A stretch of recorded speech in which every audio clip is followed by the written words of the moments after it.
Good evening. I am here. It is 12:45 a.m. on Friday, January 5th, 2024. This is it. This is it. Months and months of streams have led to this, the final Ace Attorney Trilogy stream. I guess I should have said Trials and Tribulations stream and Final Trilogy stream in general. This is it all comes together tonight. All wraps up neatly with a bow. And after we finish it, just notice it's louder tonight than it's been the other nights. And after we finish it, we're gonna do a little bit of a possibly copyright-breaking Ace Attorney live dub bloopers segment, where we're gonna watch all the outtakes from the Ace Attorney anime. I don't know if I'll be able to upload that to YouTube. I mean, the video of the bloopers is on YouTube, so by a third party, so it should be fine. And worst comes to worst, Pep secret stream? No, it's not gonna be secret. I'm just straight up doing it. I'm doing it on Twitch. No one's gonna stop me. If it gets muted, it gets muted. I don't think it should, because this isn't like, this is all outtake stuff. Anyway. Yeah, that's kind of all there is to say. I didn't do a ramble yesterday. I don't really have one to do. I mean, I've been gone, outside of yesterday, I've been gone for about 4 days. I wasn't here New Year's weekend, and I took Tuesday off. All I really did was I hung out with Nessie the entire time. I got my new tablet. I got a bunch of stuff in the mail. We had, like, little cocktail snacks for New Year's. And that's it. We just kind of hung out. And I kind of slept a lot of it, honestly. I was tired. And yeah, that's really all there is to say. I've been through some stuff this week, but I don't think it's anything worth, like, going off about. If anything, I think probably it's probably just better to keep moving on here. And since it's already 1 almost, I gotta get moving, because I have a little less time here than I thought I would. Always happens. Always happens. Anyway, we're at a very pivotal moment here. Iris changed her testimony. New Year's sucked for you? I'm sorry to hear that. It wasn't that great. New Year's is a boring holiday anyway. It's like a formality holiday. So last time, Iris changed her well, last time we did a lot. We finished the first trial. Larry showed us his painting, which blew everyone's socks off. Phoenix investigated. Godot heckled Phoenix and made him feel really bad. We broke a bunch of psyche locks. There was an earthquake. There's some real psyche locks. Iris changed her testimony. She's now trying to pin the murder on Maya. And we found out that it wasn't actually Iris, but instead Dahlia Hawthorne possessing someone's body. So there you go. We ended just as Dahlia Hawthorne revealed herself at a pivotal to be continued. There are 2 segments left to this game. Spent it cleaning up stuff mostly. I need to clean up stuff in my room. My room's a mess. Yeah, I'm just here vibing with just the computer screens on. Really, that's cool at least. I mean, it's better than being annoyingly busy like I am at work. Okay. Also, hey Fingan, hey No You're All Please, how you both doing? February 10th, 1:06 p.m. District Court, courtroom number 7. Sounds good, right? The game's not too loud, and I'm not too loud.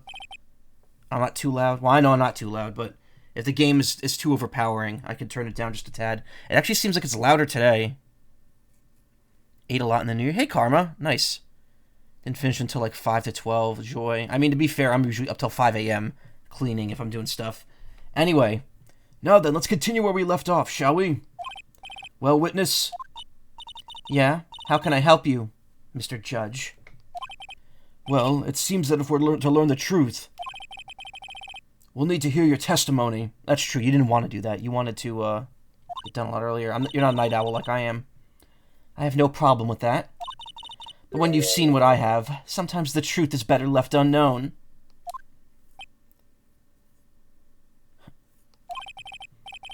In any case, let's hear your testimony.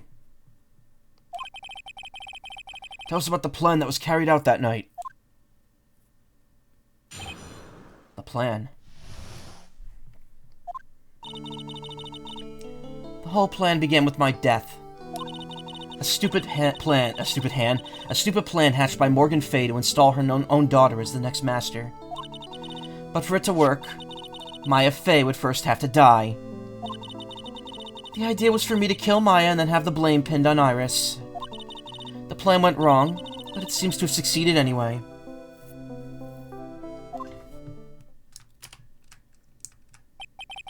Just didn't want to do something? Oh.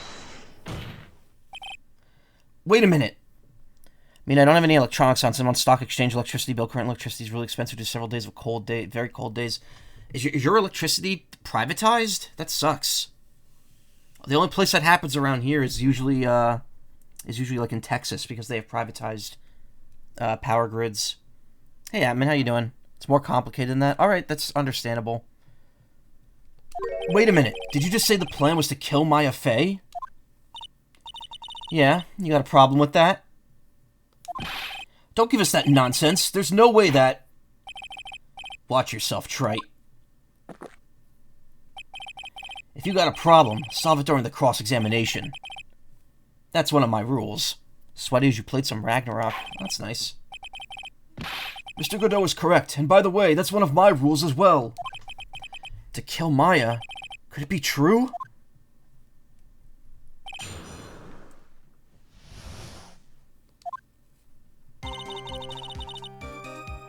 The whole plan began with my death. Okay.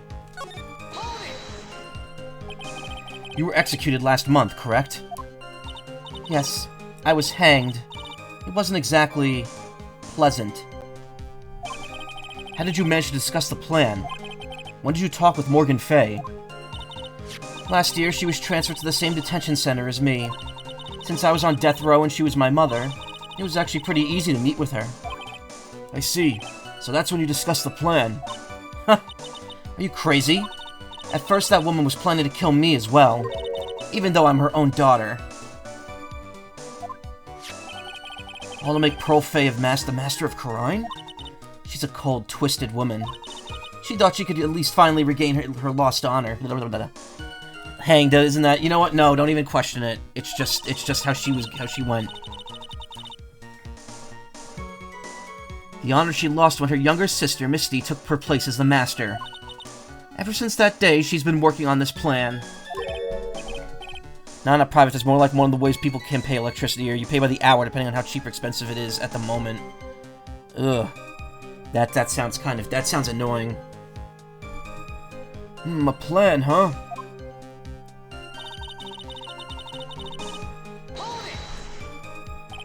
You're talking about Pearl Fey, is that correct? Yeah, though at first she had high hopes for the two of us. You and your twin sister, Iris. That's correct. Fortunately, neither of us had much spiritual power. That's why we were abandoned by her, along with our father. Abandoned? The only person I ever really cared about in life was myself.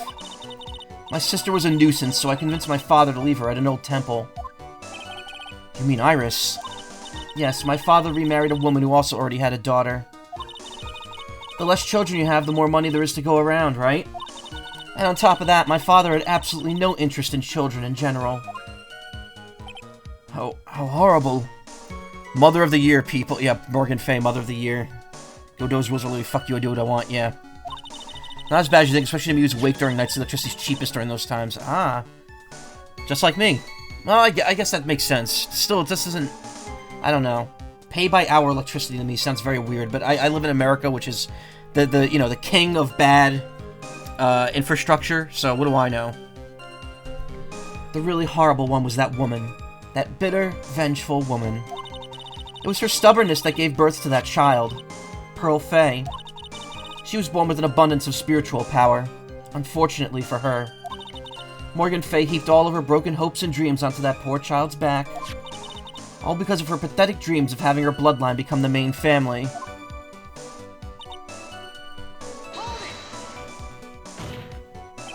Maya would have to die, but why? For our bloodline to succeed as the main family, thus making Pearl the new master. The remaining descendants of the current master had to be taken care of. But Pearls would never agree to a plan like that. She adores Maya. How sad. You still don't get it, do you? What Pearl wanted had nothing to do with it. Morgan didn't care one bit about her. The only thing she cared about was the position of the master. That's all. That's ridiculous. She was willing to sacrifice anything and anyone to achieve her goal. The life of her daughter, and naturally, the life of Maya Fey as well. And the life of that doctor from the last game, but who cares about him? How could anyone do that?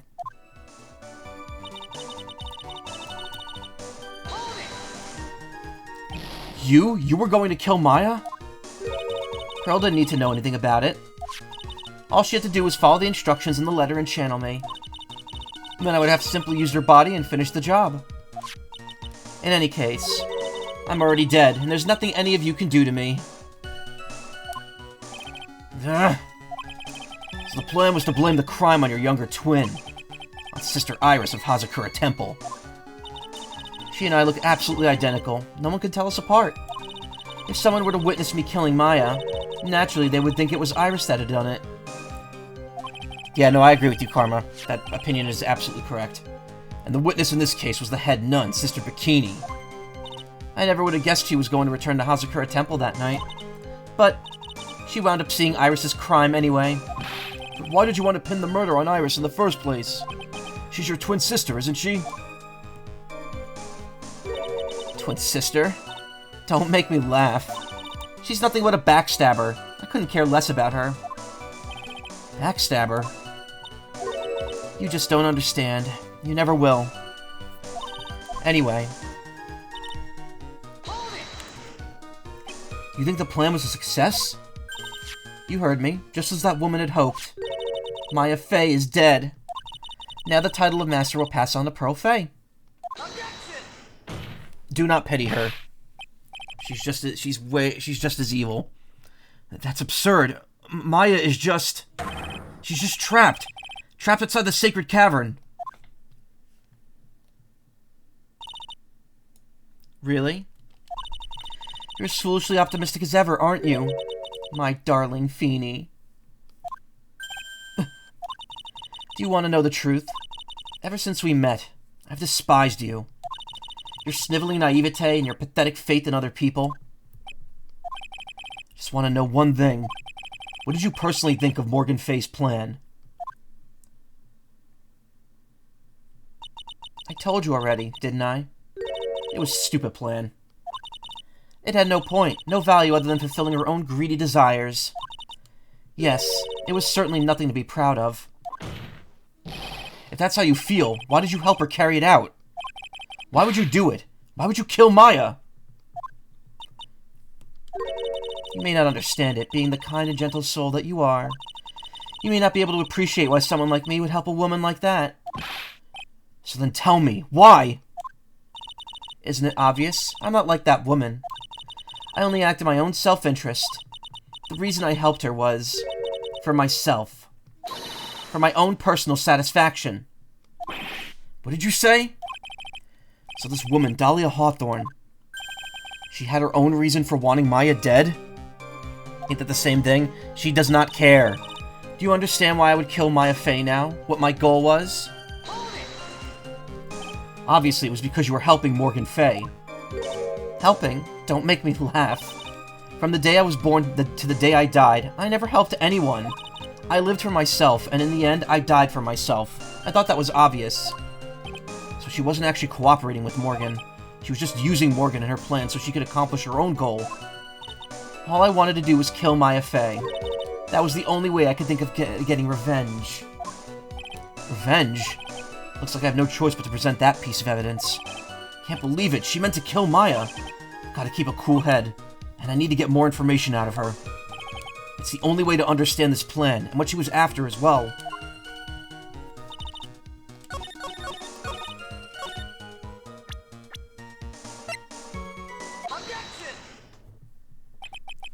Could it be that your actual goal had nothing to do with Maya Fey herself? As I said, none of you have the power to punish me anymore. Because I'm already dead. Well, I had the same problem, you see. You can't punish the dead, and you can't take revenge against them either. You wanted to take revenge on someone? I was sentenced to die because of that woman. Mia Fey. I somehow knew this was it. I wanted to send her a message. I was at her hands that suffered my first humiliation. It's so weird when you think about the fact that they're cousins.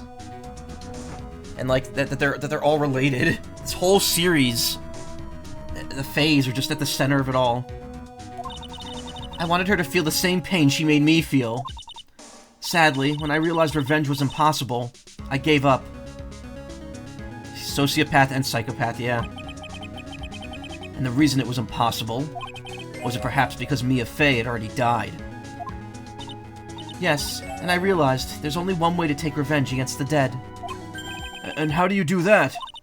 Even when the body dies, the spirit, the ego, it lives on. Forever. I wanted to take away the person that Mia Fey loved most. I wanted to kill her with my own hands. That would be the one and only way I could take my revenge against Mia Fey. Psychopath would make her have emotions. Sociopath means she's emotionless. Apathetically insane. I mean, she does have emotions. She's clearly motivated by revenge. That's an emotion, I guess. I don't know. Hey, this is not Xenogears. I've never played Xenogears, so I don't understand. I don't know what that's referencing. That was the reason I helped out with that woman's plans. Just for that? For that you would kill Maya? Your goal is no different than that of Morgan Fey.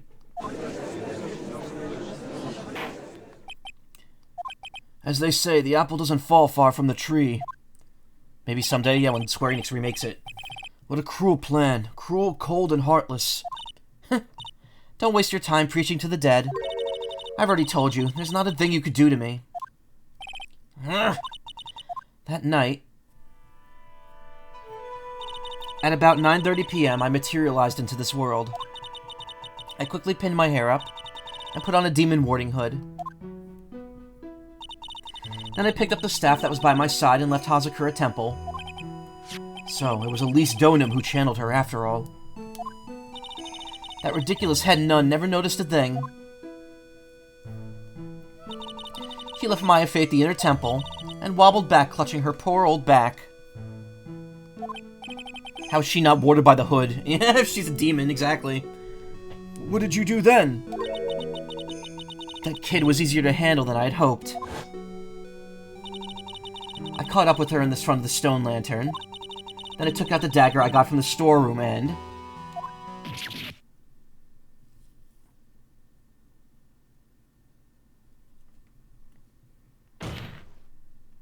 So then you're saying you stabbed Maya? It's strange, but I don't actually have a clear memory of what happened after that. What does that mean? No clear memory? I don't know. I think I was stabbed. You were stabbed? At the last minute, Maya Fey must have stabbed me. I'm sure of it. That's not like her at all. Maya wouldn't stab a french fry with a plastic fork. Anyway, I suddenly lost consciousness. But before I did, I scrawled her name on the lantern.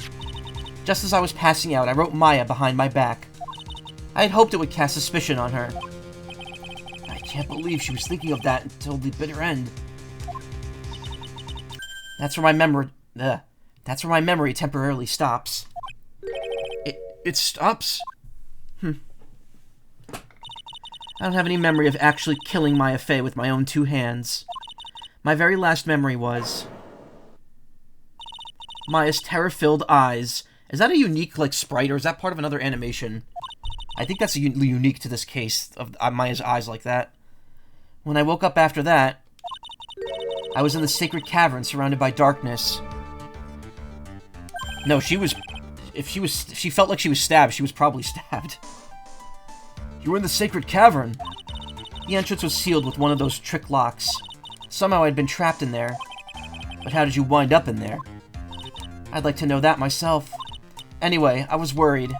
I didn't know whether or not Maya Fey was dead, and I swore I wouldn't return to the underworld until I knew I'd killed her myself. For a ghost, you're one tough cookie. I wanted to get out of there and make sure she was dead, but I couldn't do it. I couldn't get out. The trick lock stopped you, huh? I didn't know how to remove it. So then you're saying you were actually confined against your will inside the sacred cavern? Yes, I wanted to get rid of that annoying lock as soon as possible. But it wasn't easy. I kept getting interrupted while I was working on it. Interrupted? It was early in the morning, but someone came into the training hall. What? Who? Could it have been Maya? I thought the same thing, but I couldn't see. Why not? If someone had spotted me, I would have lost my chance to take revenge. So I made sure to hide myself well at the back of the sacred cavern. That morning, only 2 people could have gone into the training hall. Maya and Pearls. Pearls went there to cover the hanging scroll in gravy. Still, I finally managed to remove the lock. But I was too late. What do you mean by that? The flies had already started to gather. The bridge had been fixed and the police had started their investigation, correct? Naturally, I couldn't go out. So instead, I returned to the cavern and put the lock back on myself. I realized I wouldn't get a chance to see Maya's corpse as I'd hoped. But just then, Lady Luck showed up. Lady Luck. After that big earthquake, she showed up all by herself. The real Iris. She said she'd come to make sure the sacred cavern was alright. Stupid girl. I came out from the sacred cavern and got a feel for the situation.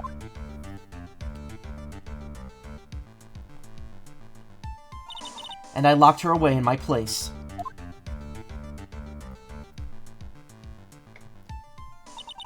Yep. Well, no, we already knew that the switch happened. We knew that Iris and Dolly had switched places in the training hall.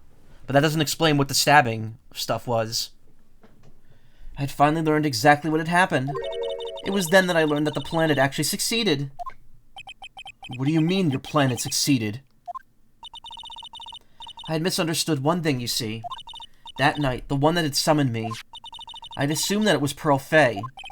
Well, of course you would have assumed that. It was written in the instructions. But I was wrong. The person that had actually called my spirit back was...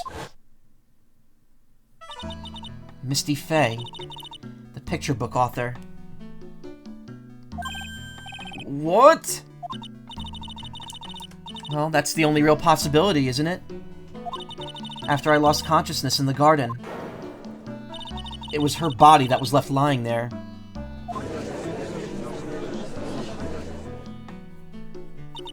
Maya Fay. I wasn't able to kill her with my own hands after all. But even so, I made her commit the most vile sin a human can commit. And that is... matricide. The sin of killing your own mother. Man, this is quite an image to go with this music. Let's sit on there for a second and get a clip of that.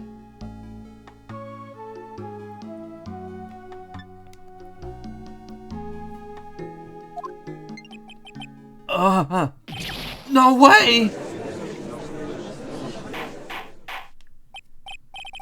Order in the court. What is the meaning of this? And something is off already. Something has been off in this case. It's true that I was the one who attacked Maya Fay. But even so, the murderer who has actually snuffed out Misty Fay's life was none other than your darling little Maya. Ridiculous. That's nonsense.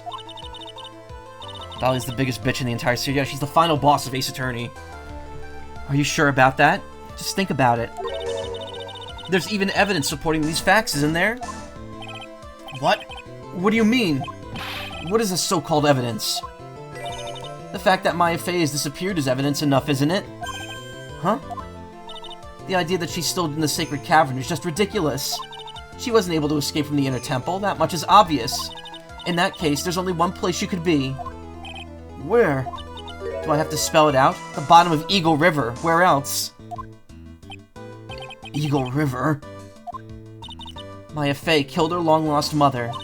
Can you imagine the guilt she must have felt when she realized that? That's why she threw herself into the Eagle River. Most bodies that wind up in there are lost forever.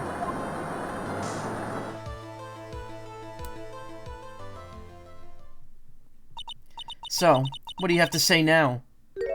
Feeny. Oh,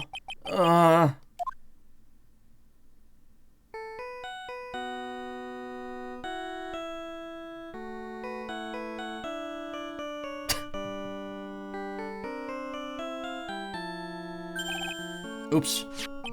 Sorry, that's my phone. I like how there was just like that. He's just like, oh, sorry. He doesn't realize his own theme song. This is the only time you get to hear this ringtone, too. Take a sip of water. I actually have that on my soundboard. That and the Steel Samurai ringtone. What kind of ringtone is that? Godot here. Okay, thanks. Was it something important? They just finished removing the locks from the sacred cavern. That's great! What about Maya? There was a woman in the cave. Was it Maya Fey? It was the accused, Sister Iris. Huh? Don't look so surprised.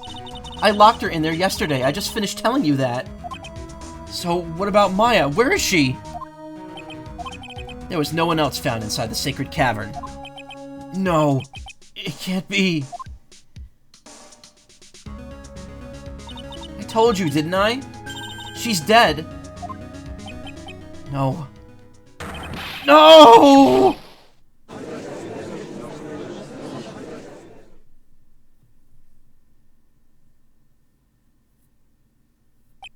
It seems that this case has come to an end. A tragic end.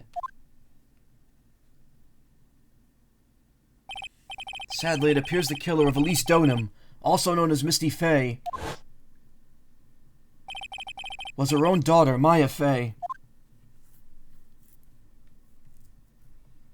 Overcome with guilt for what she had done, Maya Fey jumped to her death in the raging waters of the Eagle River. It can't be.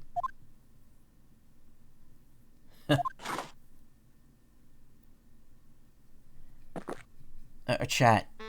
Please. Trite. Have you ever heard this one before? Once you eliminate the impossible, whatever remains must be the truth. No matter how improbable it may seem.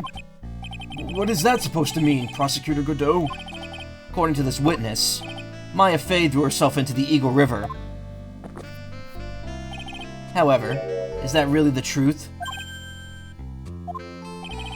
Remember, this woman testified earlier that the bridge was already on fire when the murder took place in the garden. Which means if Maya had thrown herself into the river,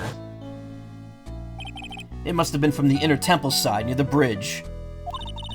That's right, that's where she jumped from. But that's impossible. It's impossible to jump into the river from there. What? Don't get your panties all twisted up, Trite. Just relax and think through the whole thing again. So it's impossible. Maya couldn't have thrown herself into Eagle River? Well, Mr. Wright, Miss Hawthorne claims Miss Fey threw herself into the river from the inner temple side. Do you have any evidence that refutes this claim?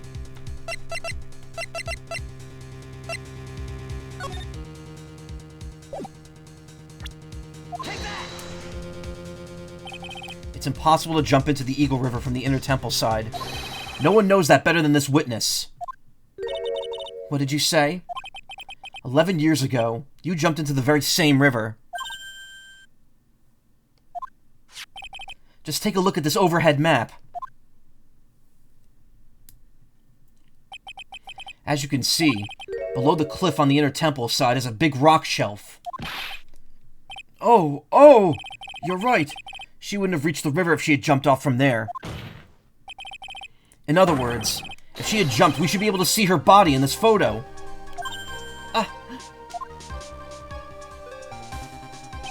So you finally figured it out.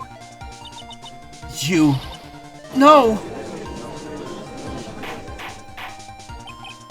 Order! You're just playing with me. Maya Fey's body's at the bottom of Eagle River. There's nowhere else she could possibly be hiding. Miss Hawthorne, have you ever heard this one before?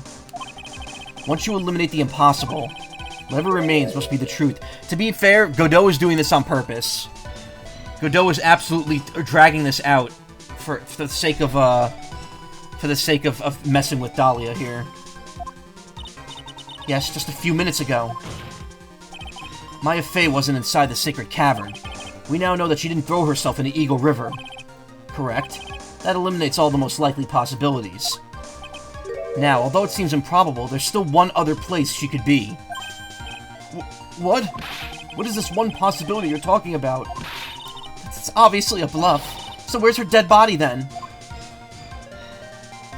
Odo is helping us, like what he's saying. Yeah, exactly. Hey, Robo Bunny Hops. Finally, I think the pieces are falling into place. Normally the living have no way to punish the dead.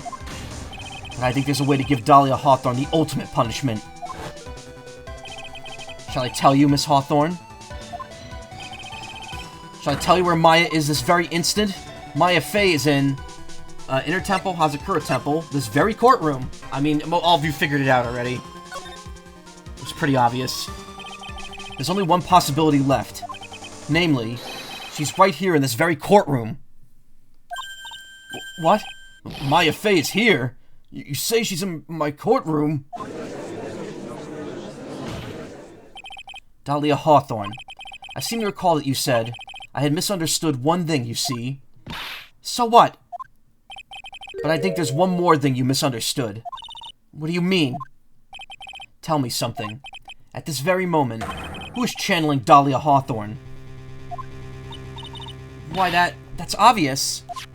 It's Pearl Fey, that pathetic little sniveling runt. You're wrong. And these poor jury members must not have any idea what the hell's going on. Pearl's tried, but she couldn't do it.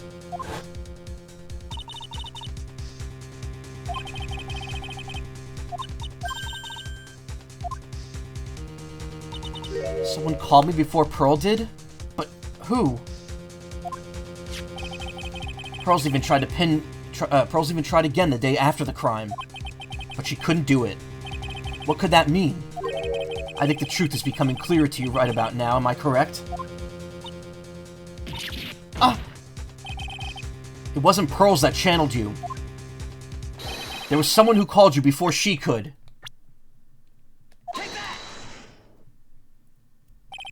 This is an easy one. Found me some good fucking food. Pearls couldn't do it, and Misty Fey is gone. There's only one possibility left. Come on already. I can't stand the tension. Dahlia Hawthorne. The person channeling you right now must be Maya Fey. What?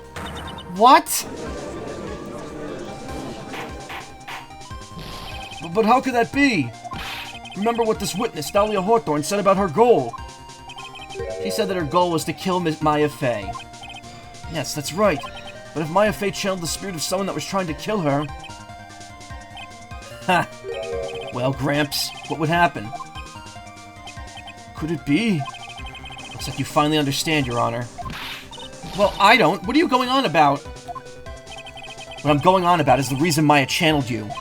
And there's only one reason. To protect herself from you. To protect herself? From me?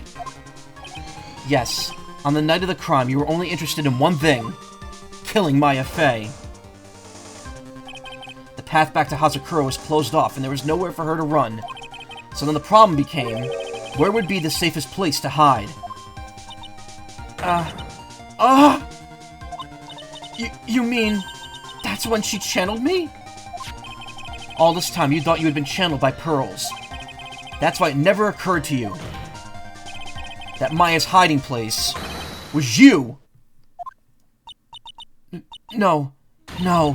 Don't say that! You're saying that I, Dahlia Hawthorne, was played for a fool by that little whelp? Maya Fey killed herself, isn't it obvious? Sorry, but no, it would have been impossible for her to jump into Eagle River. This was the only avenue of escape open to Maya. The only way Maya could disappear from the Inner Temple.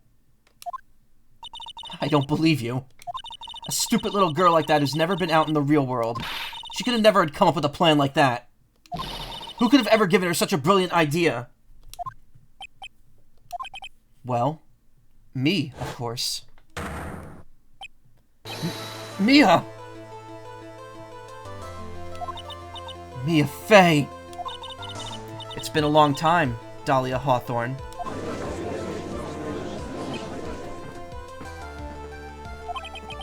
So it's true.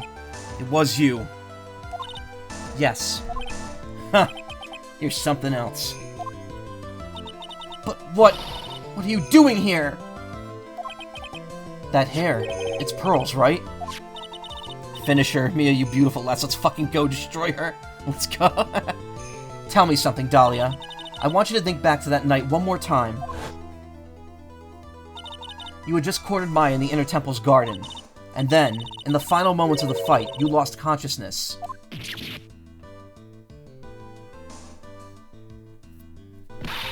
I was stabbed by Maya Fey. Actually, Maya lost consciousness at the same time as you. She did. Not terribly surprising since she was about to be killed. To freedom! When she woke up, she was in the training hall. That's when Maya decided she needed help, so she channeled me. She explained in a memo the situation she was in. Thank God there was pen and paper in that Inner Temple. She asked me what I thought she should do. Maya probably just always has it on hand in case she needs to ask me a question. She did that? I can't believe it. Of course I didn't have to all the details, but one thing was perfectly clear, and that was... I knew that you couldn't be allowed to wander free. Free? What do you mean? It was a race against time, so I wrote down 2 things that Maya had to do. Channel Dahlia Hawthorne as soon as possible, and lock herself in the sacred cavern until help arrived. So it was Maya who put that lock on there. Why did that never come up before? Like, how does Maya never mention that she could set those trick locks? Like, how did she know about those? Yes, but why did you order her to do those 2 things? If she hadn't done it, Dahlia Hawthorne would have been channeled by someone else. By one Pearl Fey. Pearls? Yes, Pearl didn't properly understand the plan. Also, all she was trying to do was follow her mother, Morgan Fey's instructions. If she had succeeded in channeling Dahlia Hawthorne's spirit, things would have turned out very badly, to put it mildly. So that's how it was. Dahlia Hawthorne would have used the body of Pearl Fey to kill Maya at all costs. Yes, it certainly sounds like that was the intent all along. How dare you? I won't forget this. Why not just admit it, Dahlia Hawthorne? Your little plan was nothing but a big failure. Yes, another failure to add to the pile of shame, wouldn't you say? What do you mean by another? Think about it, Dahlia. Remember all your past crimes? Not a single one of them was a success. They all ended in failure. What? How dare you? 11 years ago. The fake kidnapping. Your very first crime.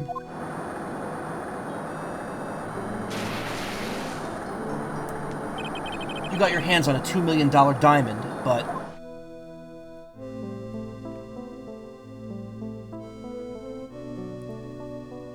After Terry Falls escaped and went to meet with Valerie Hawthorne, the truth was exposed.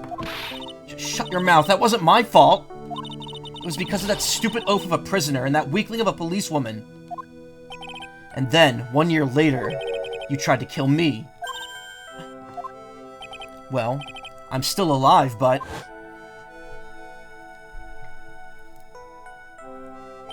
you wound up killing someone else.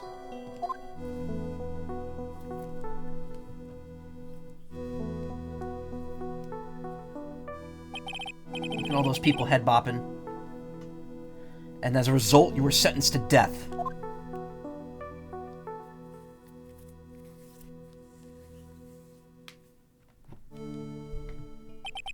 It's one stupid move after another for you, but it's no longer funny. You wipe that smug, happy-go-lucky smile off your face. And now this! You've messed up again! You let Maya Fey escape, even though she was right there in front of you.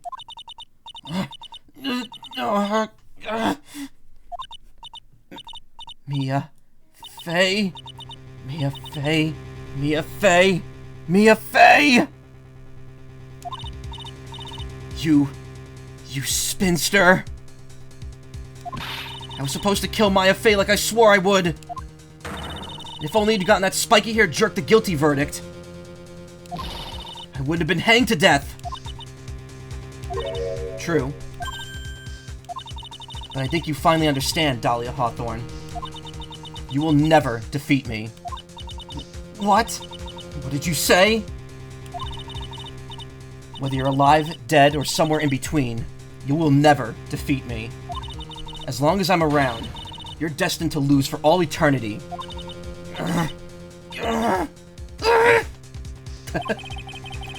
Oh, wait, I got something here. Hold on. I remember what you said earlier in the trial. You said there was no way we could punish you. Hold on, let me just check something real quick. We could punish you. Okay. It's gonna work. Because you were already dead. What about it? Then you said, even when the body dies, the spirit, the ego, it lives on. Forever. That's very true, Dahlia. And that's exactly the punishment you'll never be able to escape from.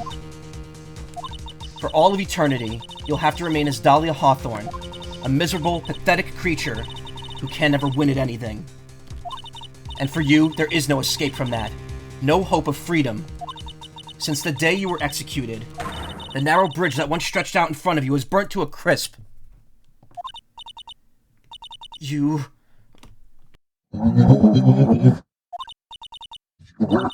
How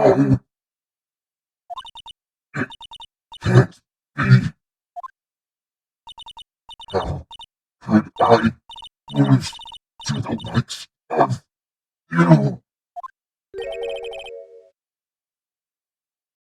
I have to switch back and forth to do this, okay? It no longer matters. I don't care whether you win or lose anymore. The only thing I want is for you to come out of Maya's body right now. Okay, I gotta turn the sound down, because this is very loud, no matter how quiet I'm gonna make it. So just a heads up on that one.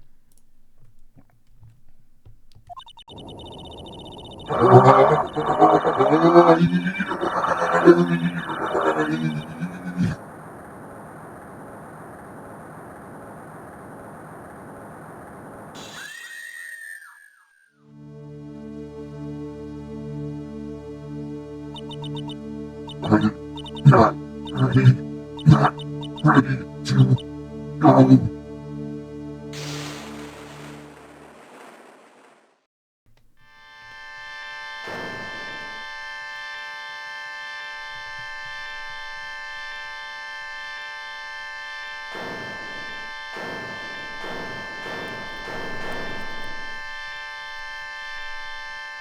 And she's gone. Done. Did that work fine? I couldn't hear the filter. Nick, sis.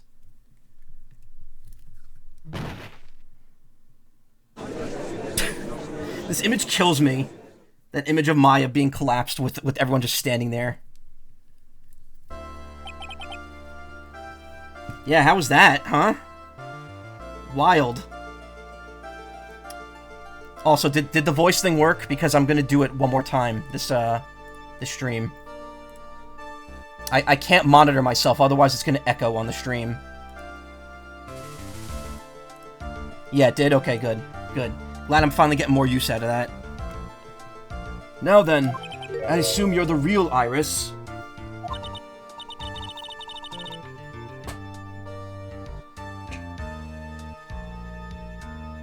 I got like an email. I'm gonna check that anyway. Check that later. Yes, I was just rescued from the Sacred Cavern. I must say, you and your twin sister are indeed identical from what I can see. Nice that she at least gets to see Mia at least once before she passed out, yeah. In any case, it appears that everything has finally been cleared up. Mr. Godot, what happened to Dahlia Hawthorne? If you ask me, Your Honor, looks like she went back to the hell she came from. It seems that Misty Faye wasn't the only victim of this crime. Maya Faye, as well as the young Pearl Faye, were also victims of this wicked and selfish plan. Yes, Your Honor. The tragedy of Medium Valley has finally come to an end, it seems. I saw the power Christ compels you line, it's good. She gets a great finish, huh? It would be best for everyone if no further attempt was made to channel that spirit ever again. Your Honor? Yes, what is it? About this whole spirit medium thing. It's almost weird how comfortable you seem to be with the concept now. Well, to be frank, my younger brother is quite judgmental. He often criticizes me for not studying hard enough. That's why I made a concerted effort to study up on the Quran channeling technique. Hey, isn't that the New Year's issue of Occult? I've seen quite a few things in my many years on the bench, like a flying clown. And in all that time, I finally learned this one thing. Each case is different. It takes place in its own world, if you will. In order to fully understand that world, first we must have to immerse ourselves in it completely. And that's where my brother and I used to differ. Never thought of it that way. It's the wisest thing the judge has ever said in the series. His speech at the end of Apollo Justice, I feel, is his best speech. That's such a good one. That whole ending of Apollo Justice is great. Which is a game I'll be playing at some point in the future. At any rate, it's time to pass judgment in the case of Iris of Hazakura Temple. Objection!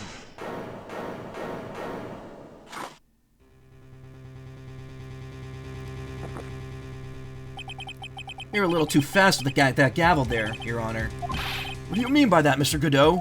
This trial, it isn't over yet. That's what he means. What? Trite. Remember what Miss Evil's spirit said in her testimony? Huh? Dahlia's testimony? Caught up with her in front of the stone lantern. Then I took out the dagger I got from the storeroom end. It's strange, but I don't have a clear memory of what happened after that. I think I was stabbed.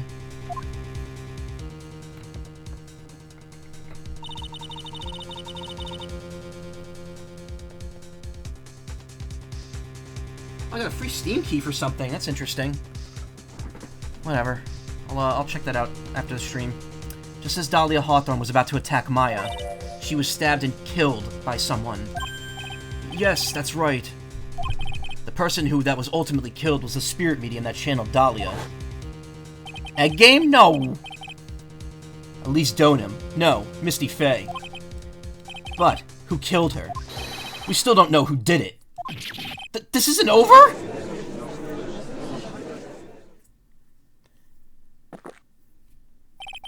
Unless someone else is found guilty, the accused is still on trial. We can't let her walk until there's evidence that proves her innocence. No way. But this court isn't prepared for any further testimony. Prosecution's ready to call our final witness. Final witness? This one will clear up the whole mystery. The mystery of who killed Misty Faye. Indeed. Is it really alright, Mr. Prosecutor? Of course it's alright, Madam Attorney. Very well then. Who is this final witness? Ha! Isn't it obvious? There's one person who saw the whole event and will put the final dagger in this case. Someone who saw the murder take place. The very person who saw her mother killed in front of her own eyes. You mean Maya? She can't testify after what she's just been through. We need to find the truth. Prosecution calls Maya Fey to the witness stand. Very well, but first we'll take a brief recess. We'll have to wait for Miss Fey to recover before summoning her. Once we receive the doctor's permission, we will proceed with the trial. Hey, Trite, I've got something to say to you, so listen up. What is it? I don't think much of you as a lawyer. It's always the same with you. You somehow manage to just squeak by without even a faint understanding of the case. Some beautiful woman always seems to dash in at the last minute to save you. You've got some nerve! But that's not going to happen this time. This time, you're going to have to do this all by yourself. That's enough. This court is now in recess.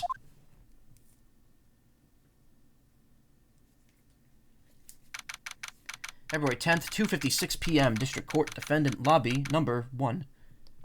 I'm truly sorry about everything.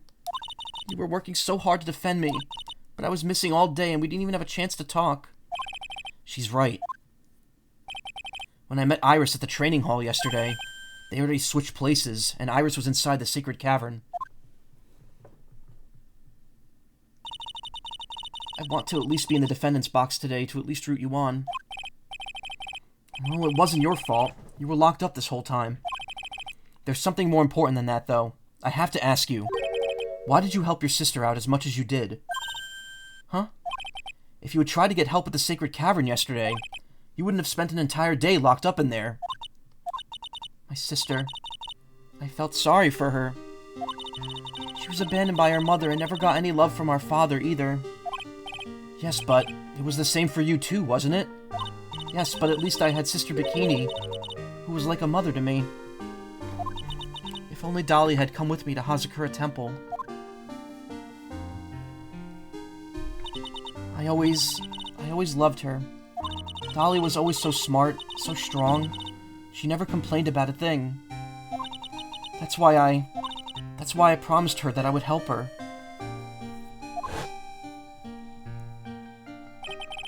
Are you talking about the fake kidnapping case 11 years ago? Yes. I wanted to be useful to her in some way.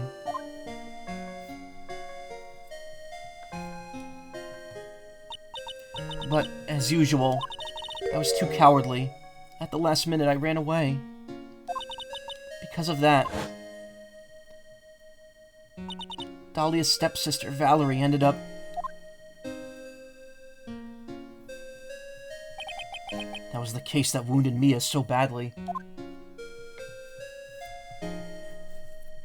Wonder if she was always like that, though. I mean, you know, if she had been nurtured, maybe she would have turned out differently. Who knows? But things didn't end there, of course. Some people suspected that my sister was involved in the murder. Actually, yeah, Dahlia said that she convinced the father to leave her at the temple. So maybe she was already just, like, completely gone by that point. And maybe Iris is just mistaken. Some people suspected that my sister was involved in the murder. Some people, you must mean, yes, 2 defense attorneys, Mia Fey and Diego Armando. After poisoning Mr. Armando, who was getting too close to learning the truth, Dahlia even tried to kill the person who had unknowingly hid the poison for her.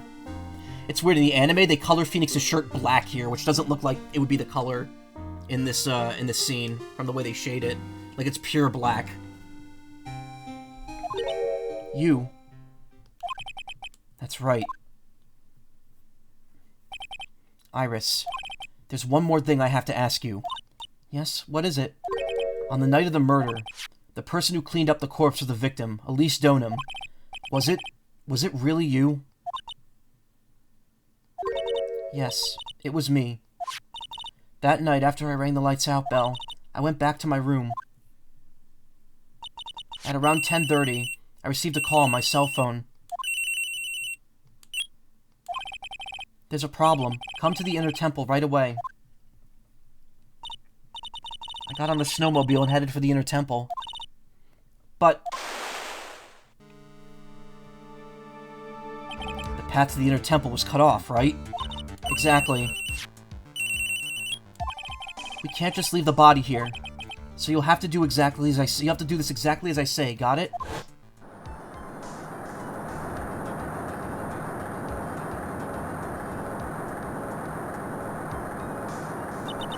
It was me. I was the one that received her body. A murder weapon had been left in her body so she wouldn't bleed too much. The staff that Mystic Elise always held. I knew it. So the actual murder weapon was the staff. Yes, that's right. I brought the body back to Hazakura Temple on the snowmobile.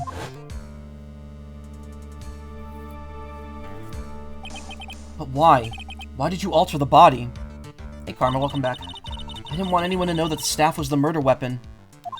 I didn't want to leave anything that would lead back to Misty Faye. So I dressed her in a robe and stabbed her with the Shishishito. I wiped the blood off the staff's blade and left it on the ground next to her. Iris, just tell me one last thing. Tell me the name of the person who called you. The real killer. I'm sorry, Mr. Wright. I can't do it.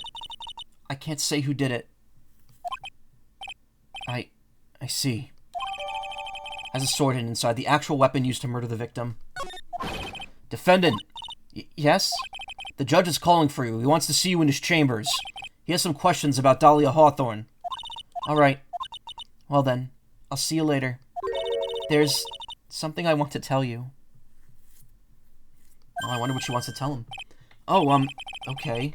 Something she wants to tell me.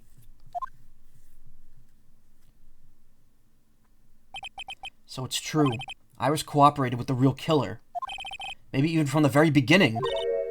Phoenix. Mia. How was Maya doing? Physically, I'm not worried. Couldn't cook, so you bought fried chicken from a vendor and cucumber juice. Healthy. Physically, I'm not worried. She'll recover completely. But emotionally, she's been hurt very badly by this case. I see. Wait, you don't mean she's learned who Elise Stoneham really is? Yes. I went to the medical office and talked with her. I told her everything I knew. But why? Maya's stronger than you'd think. I knew she could take it. All of it. It's a weird way of phrasing that. What do you mean by that? I want you to figure that answer out by yourself. The trial's about to restart. The real killer. Do you know who it is yet? Iris wouldn't tell me who called her, but still, Peppino Spaghetti. I think that just maybe, I know who it was. That night, the victim was killed in the garden of the Inner Temple, and the criminal wasn't just there by accident. Which means that the killer knew of Dahlia's plan from the very beginning. And one more thing. The victim was moved to Hazakura Temple side by pendulum. In other words, the criminal couldn't cross the bridge. That means they were stuck on the Inner Temple side for almost an entire day. Exactly. So the culprit was someone that wasn't in Hazakura Temple the following day. That's as much help as I can give you. The rest of the battle is yours to win, or lose. Okay, I've got it. Thank you, Mia. Finally, it's almost time to bring this case to an end. What exactly did Maya see, anyway? And who was it that actually killed Misty Faye? Whoever it was, I have to prove it. Me. All by myself. All by my... Okay. Kitties. You're talking about cats? To be continued. This is the last to be continued.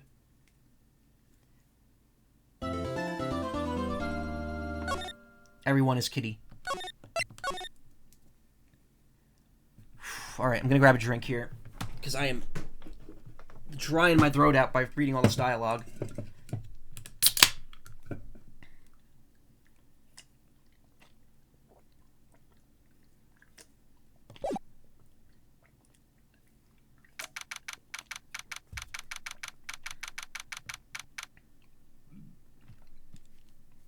Oh god, you're all singing it now in the chat. February 10th, 3:36 p.m. District Court, courtroom number 7. Shevin. Now then, before we proceed any further... Okay. I started it? Yeah, I know, but I do that all the time. So, alright. Don't say anything if you know the answer, but think about it. Who is the only well, not the... There's multiple people. But who... The answer is egg. Who involved in this case, and again, don't blurt it out if you know the answer, who involved in this case did not show up on the first day of the investigation? Who was only there on the second day and further? Because clearly that person was trapped on the Inner Temple side. So whoever it was couldn't have been there after the murder happened until the bridge was fixed. Larry? Okay. You know what? Don't worry. Larry. Okay, you're all saying Larry. Great. Good. Snarf. The answer's watermelon. Alright. Don't, again, if you know it, don't actually say it. Now then, before we proceed any further, I'm going to announce the results of the tests we'd performed earlier. Tests. Yes, tests on the bloody dagger that was found stuck in the pine tree. 24. Oh, yeah, that. I totally forgot about it. That's the weapon that Maya Fey used when she fought with the victim. So what are the results? Was it the victim's blood, or... Due to time constraints, a full test wasn't possible. However, there's one thing we could say with certainty. The blood on the dagger was not the victim's blood. That is all. Now then, let's restart this trial. So it wasn't Misty's blood on the dagger. Then whose was it? Found it stuck in a pine tree in the inner temple garden. The blood doesn't match the victim's. I'm sure both the defense and prosecution know this, but... this trial is rapidly coming to a close. Both sides will need to show some firm evidence with their claims. I understand, Your Honor. From what I've heard, the witness is dangerously weak, physically speaking, so let's finish this quickly. Agreed. Very well, please bring in the last witness. How fitting, the very last witness of this trilogy is Maya herself. Witness, please tell us your name and... What? Whoa, Jodo, you're not... Why are you doing the judge's voice? Witness, please tell us your name and profession. Maya Fey. My profession is, I'm the assistant manager at Wright & Company law offices. Maya. According to the magazine I have here, you're a spirit medium in the Quran channeling technique. I'm frightened. The Fey clan. I don't want any more to do with it. Can I just show a firm fist called a knuckle sandwich as evidence? There's a game called Knuckle Sandwich that I have been recommended. I might check that out at some point soon. It's very quirky. Like a quirky... Earthbound-like is what people refer to it. But apparently there's rhythm games in it too. It's like a Rhythm Heaven Earthbound type game. I don't know. It sounds interesting. Oh, Maya. The pain the Fey bloodline causes must be unbearable. Very well. Now then, Miss Fey, when the event occurred, you were in the garden of the Inner Temple. And you witnessed the moment of Miss Elise Donham's murder. According to Maya Fey, is here by considered a defense counselor, yeah. Even though she does not have any law degree, so she can't be. Is this correct? I didn't see any... Straighten up this instant, young lady. Has some WarioWare in the battle system, it's wacky. Ooh, interesting. So it sounds like Yick, but good. I know that's not what it's actually called, but everyone calls it Yick. Y2K. Y2K is apparently getting some, like, update that's gonna fix it. Huh? Pick your head up and speak clearly. There's always time for crying later. But Your mother was killed right in front of your eyes. There's nothing you could do to change that fact. Aw. But there's something you can do. You could finish this. You've been watching the whole thing up till now, right? You've seen the witnesses come out and you've seen us squeeze the truth out of them. Now it's your turn. Let's hear your testimony. On the night of the crime, what exactly did you see happen? It's getting a remake? No, I don't know what it's getting, but apparently the creators are trying to, like, fix it. They're trying to No Man's Sky it. Witness, if you please. Yes, Your Honor. At the Inner Temple. Poor Maya. I was passing through the garden on the way to a spare prep room when it happened. Suddenly, someone struck me over the head. I stumbled and ended up against the stone lantern. I think I screamed, "Help me!" Then something warm splashed over me.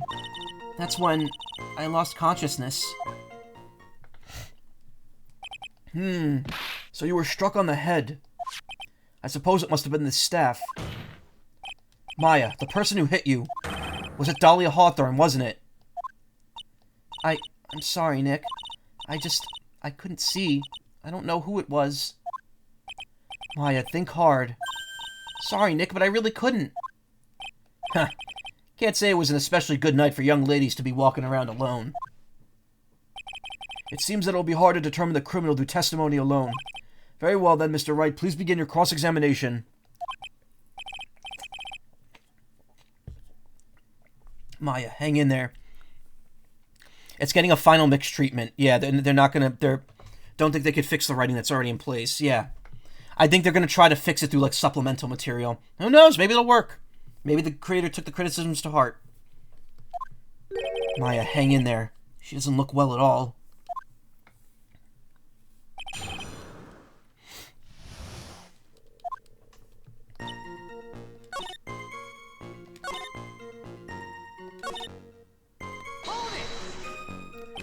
You think you screamed, but you're not sure?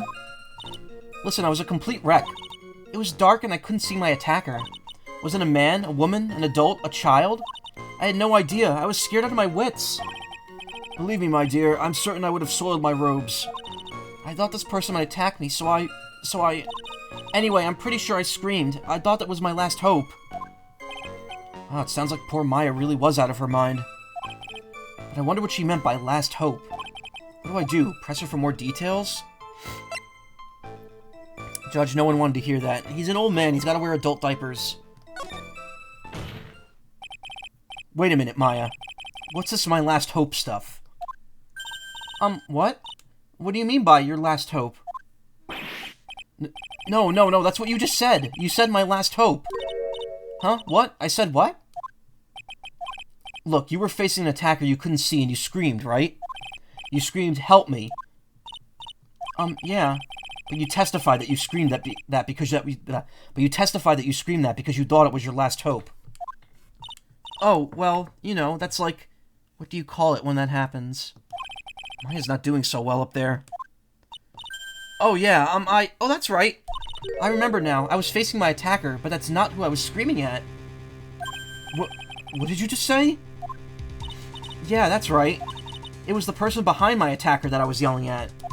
That's who I was screaming at to. That's who I was screaming to for help. Ah! What is it now? I messed up. I didn't mean to let that slip out. Huh? Witness, are you absolutely sure of what you're saying? Behind the attacker, there was another person? I am... Well, I meant to keep that part a secret. What have I done? Ha! It takes a ton of pressure to make a diamond. That's what I always say. A ton of pressure. You're in a court of... Ooh. You're in a court of law here. You can't make things up or try to hide things in this chamber.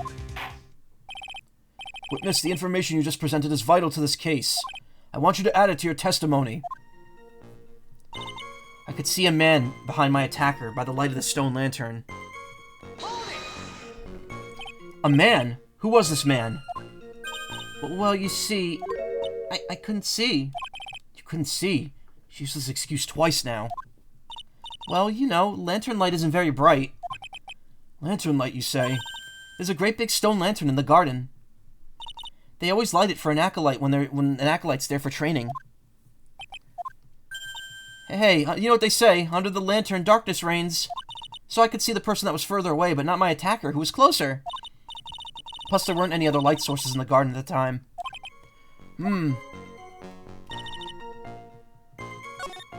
Could see a man behind my attacker by the light of the stone lantern. A lantern from the inner temple was not lit on the night of the crime. So there was a man standing behind your attacker. Yeah. That man, he's the killer. He stabbed her from behind. He's the one who killed Elise Donham, otherwise known as Misty Fey, your mother. The killer? Maya, you know who killed your mother, don't you? What is the meaning of this, Mr. Wright? To be frank, Your Honor, I think she's in shock and quite confused. That's why she hasn't noticed the huge problem with her testimony. Huh? What do you mean? What problem? Maya, on the night of the crime, the stone lantern was out of commission. Huh? What? It's true. There was no light anywhere in the garden that night. No! Order in the court! Mr. Godot, explain this! Add the pureness of milk to the perfect clear darkness of coffee. Stir. That is the state of the witness's mind right now. A cup of café au lait. Café au lait? Is that even legal? Mr. Trite's words are the milk and you're the spoon, Your Honor. I'm a spoon? I'm no spoony bard, I'll have you know. You must have noticed it too, Trite. This witness's mental state is highly unstable right now. It's not hard to understand why she would make a little mistake like that. Sorry, but that's not going to cut it. What did you say? If there truly was no light in the garden, then there's a fatal contradiction in the witness's last bit of testimony. Nick, may I? Maya? Maya, may I? Recall the witness's statement about her attacker. She said that she didn't know if it was a man or a woman, an adult or a child. And yet, the witness could clearly describe the person that was standing behind her attacker, and she quite clearly described him as a man. Mayo. You both said Mayo. In other words, that would have to mean that Maya actually saw our mystery person, despite it being so dark that she couldn't see the face of her own attacker. No! Me trying to scream is like never works out. It's always the same voice. Order, order, order! What in the world does this all mean, Mr. Wright? Are you saying Miss Faye saw the real killer under pitch-black conditions? Objection! Trite, do you have any idea what you're proposing? How could she have seen in the dark? There was no other light source at the scene. Objection! There are some things that can only be seen in the dark, Mr. Godot. Maya, you did see who the killer was in the dark. And now, you're trying to cover for him. Cover? For the man that killed her mother? There's only one conclusion I can draw from this. You know who this man is. On coffee cafe au lait makes me think of cafe with a bit of spicy chocolate. Would be pretty good. Yep, I've had hot chocolate coffee before. It's pretty good. Funny how we started sight and sounds and ending it with sights and sounds, yeah.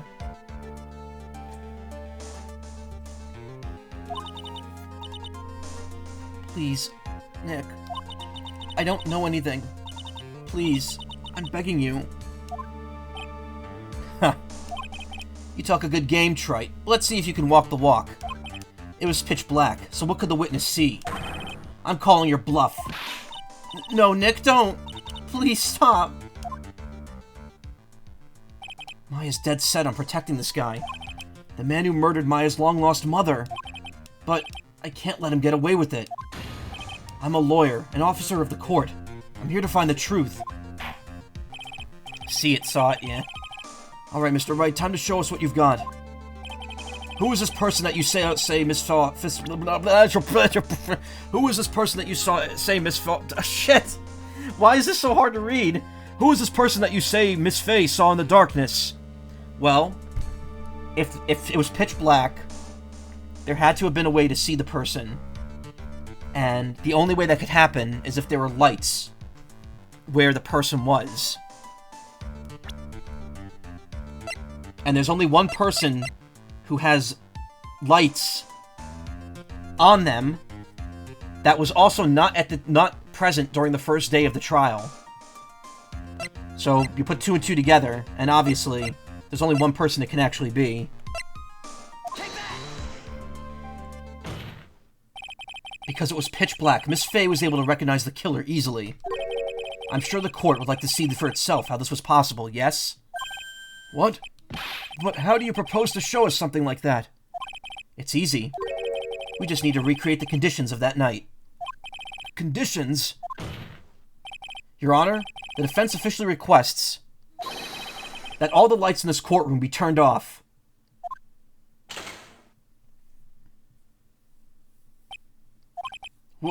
What? This is... But it can't be. Huh.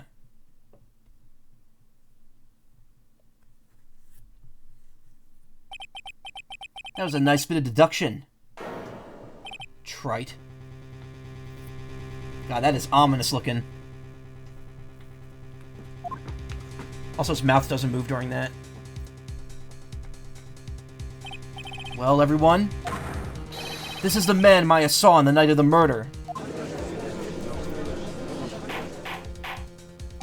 Order! Order! Order! Prosecutor Godot, what is the meaning of this? Surely you must be shocked to hear yourself accused of such a thing. Why aren't you denying it? Huh. Your Honor, you're asking the wrong person. What do you mean by that? If you've got a question, ask the witness. That's one of my rules. Well, Maya, how about it? What you saw that night? Was it 3 glowing red lights? Well, witness, answer the question. You're wrong. I never saw that. Maya, I thought the person who stabbed my mother was a man, for a totally different reason. What? Witness, Mr. Wright, what the... Stop your chattering, Your Honor. Chattering? Like chattering Lori. The bird that goes... Wait, hold on, let me... It's the way bird. That's a chattering Lori. Chattering lawyer. If it's worth asking, ask the witness. That's one of my rules. Alright. Well then, let's continue with the testimony. Please tell us how you knew the killer was a man. Yes, Your Honor. I didn't realize it until after I woke up, but...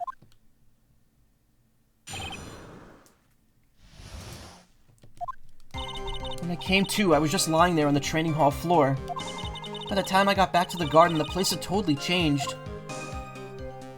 The torches were lit and the body was gone. And all the snow around the stone lantern had been carefully cleaned up too. Since the person did all that work alone, I just assumed it was a man.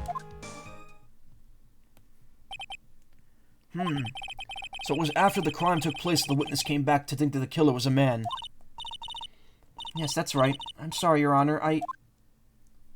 No need to apologize. It's as Mr. Godot said. You're utterly exhausted. It's only natural that you would be a little confused. Also, if you consider the situation you described, it doesn't seem too much of a stretch to assume the culprit was a man. Mr. Wright, proceed with your cross-examination.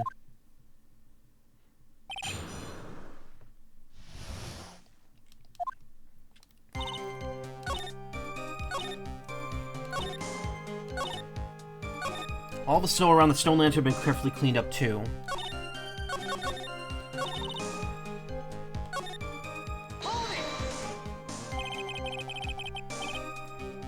Naturally, the killer must have done it, right? Yes, I think so. But why would the killer tamper with the crime scene like that? There must have been something the killer desperately wanted to hide. I don't know. Also, about cross-examination makes you think of a dark joke. Be careful with dark jokes, okay? They might be a little too dark or not in good taste. You gotta be careful. Looks like she doesn't have enough confidence. I think I need to gather some more information before I ask her again. The torches were lit. Yes, that's how I noticed that the whole scene had changed. I'm going to say it was the killer who lit the torches. I mean, who else could it have been? The killer probably lit them since it'd be impossible to do any cover-up work in the dark. However, if that's true, there's still one thing that bothers me. Why did the killer go to the effort of moving the body? That's true. It's hard to see how any of that would be of any advantage to the killer. The only one who would gain anything from that would be the only person that was in the inner temple, Maya. Very well, let me hear more about the condition of the crime scene.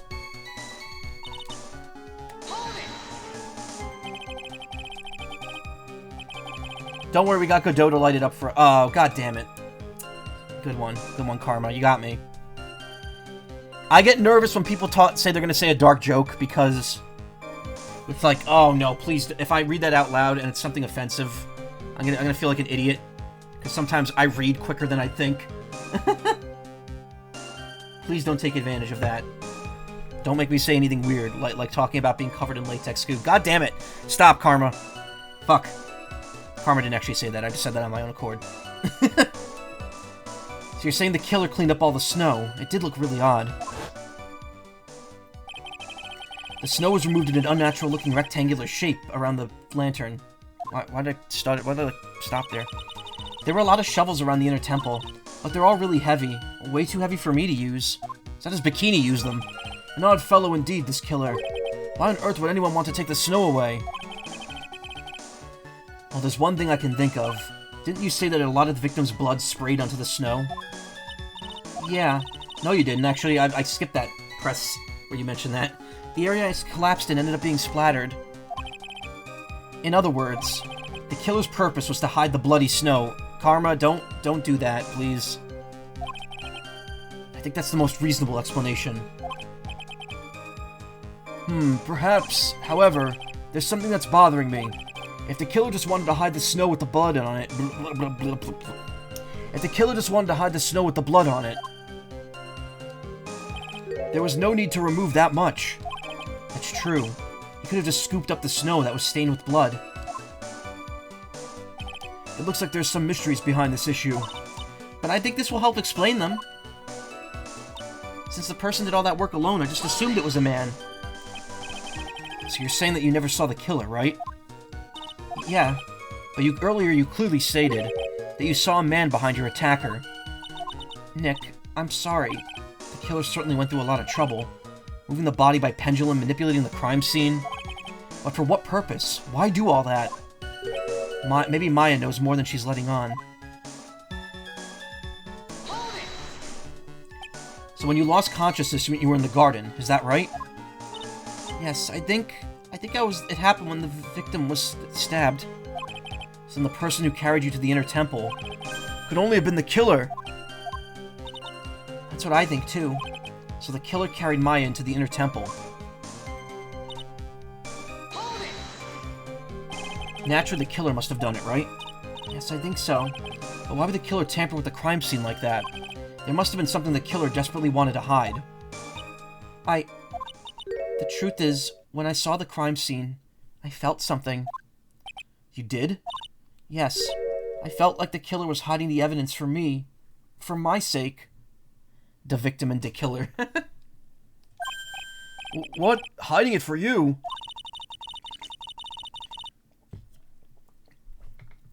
Everyone knew that I was the only one at the inner temple that night. If Sister Bikini had come back and looked at the garden, she may have thought that you had done it. No, she would have definitely have thought so. And you're saying that that's why this killer cleaned up the crime scene to make it look like nothing had happened? Yes, I'm sure of it. Well, it's certainly an important piece of information. I want you to add that to your testimony.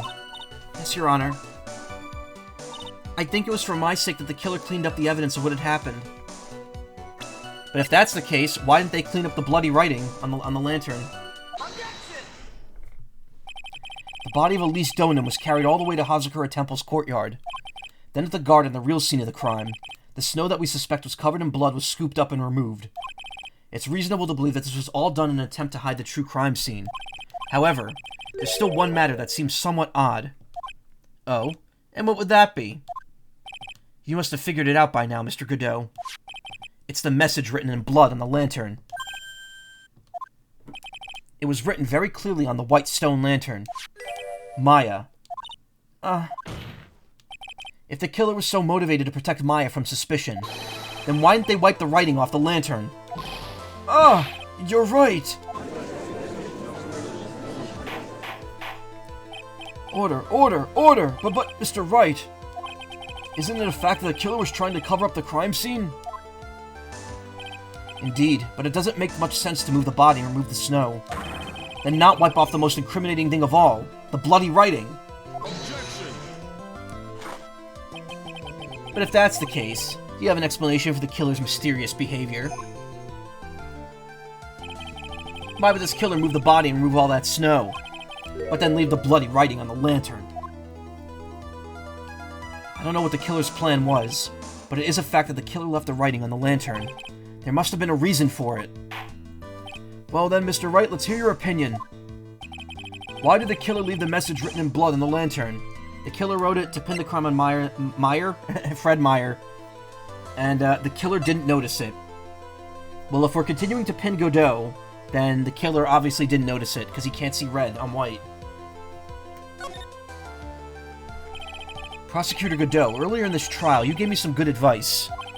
Once you eliminate the impossible, whatever remains must be the truth. Maybe you're not as dumb as I thought. The real killer wanted to disguise the fact that a crime had occurred there.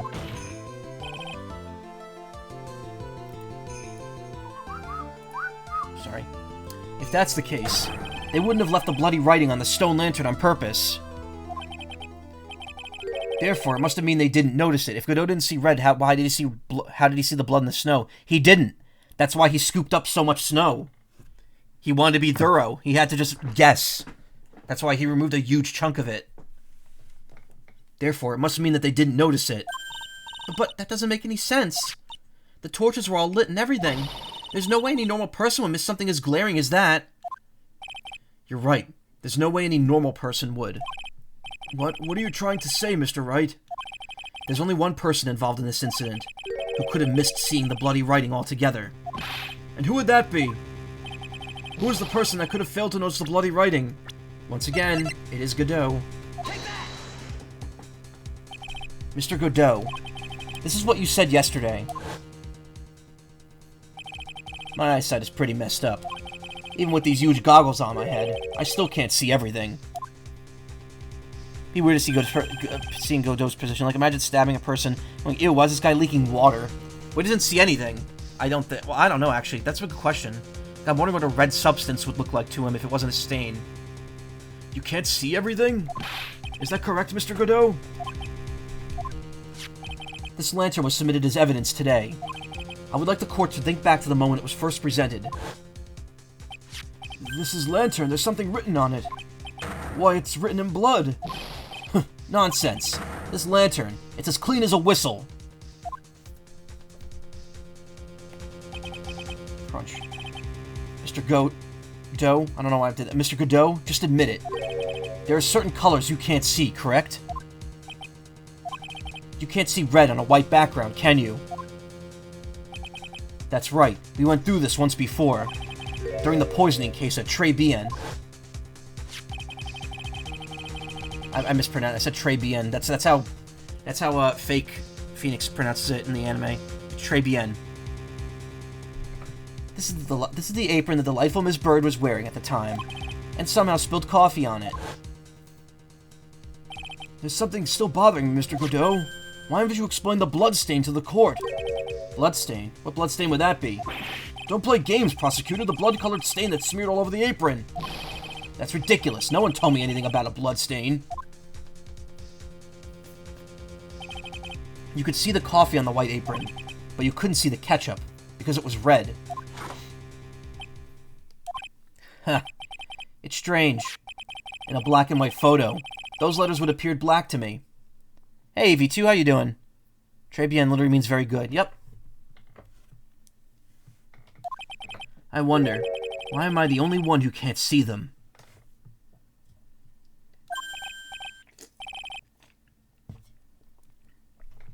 So then, Mr. Godot, are you admitting it? Are you admitting that you can't see the red writing on the lantern? Pretty good? Nice. Hey, Gramps, didn't you know? That's the reason why I don't drink red tea.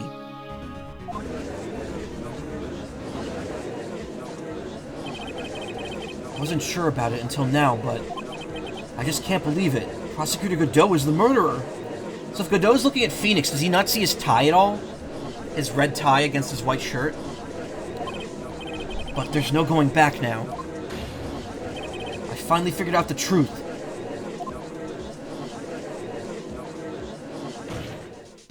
It's more pink. Yeah, but still, it's got red in it.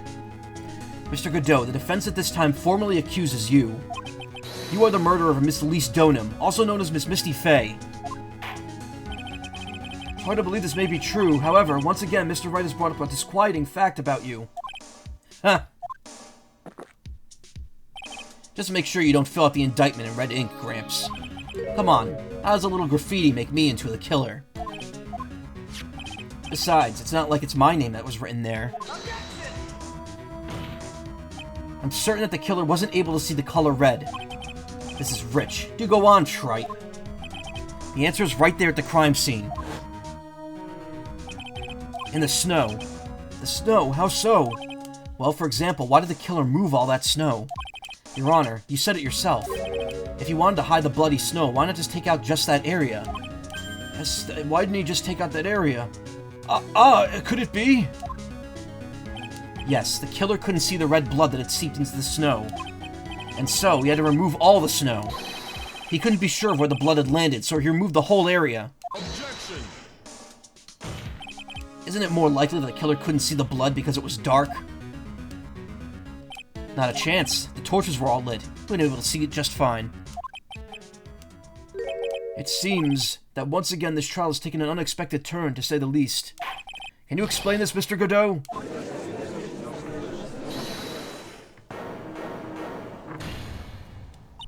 Wait just a minute.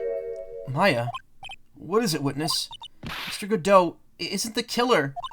After all, he didn't even come to the Inner Temple until 2 days after the murder took place. He didn't show up until after that old bridge got fixed up. Objection! Maya. You can't testify to something like that. Why? What do you mean? I may not look it, but I'm... Ah! After the murder happened, you didn't even exist. She didn't... I'm afraid I don't follow. Are you senile, old man? We established this just a little while ago. After the murder, this witness was unconscious for a long time. Because she was channeling Dahlia Hawthorne. Oh, that's right. Please, Your Honor, let me add to my testimony. Nick, please listen to me. Maya, do you plan to cover for Godot no matter what cost? If that's the case, then I've got no choice. Your Honor, let's hear her testimony. If it means we're going to hear the whole truth, I say we should not silence her. Huh. Nicely done, Wright. Very well, let's hear the witness's testimony. Please tell us what happened at the Inner Temple after the murder. Yes, sir. After I woke up, I began channeling, and my spirit left me, as it were. But little Pearlie was at the Inner Temple, too. After the incident. Pearlie was also stuck on the Inner Temple side that night. The next morning, she looked around but couldn't find anyone. The next day, when the bridge was finally fixed, she was in the spare prep room. That's when Mr. Godot arrived at the Inner Temple for the first time. He found Pearlie first, then cheered her right up. Who is this Pearlie?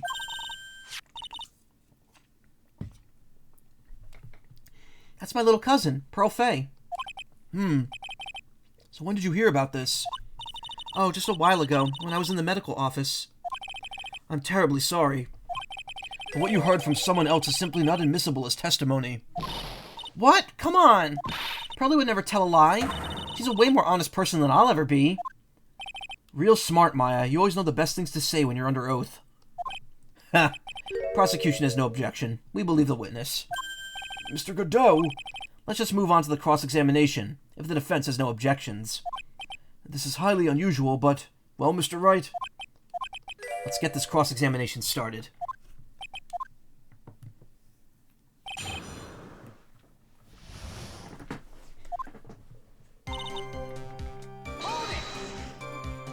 So where do you think Pearl slept that night? In the spare prep room next to the training hall, I guess. There's a rule that you can't enter the training hall during an acolyte's training. But even so, why did she go to the Inner Temple in the first place? Seems that Pearls became very worried about Maya. She knew that the spiritual training I was about to undergo was very intense. Pearls was supposed to channel Dahlia Hawthorne, but she couldn't do it. That's why she headed to the Inner Temple. However, Dahlia Hawthorne was already there, possessing the body of Elise Donham.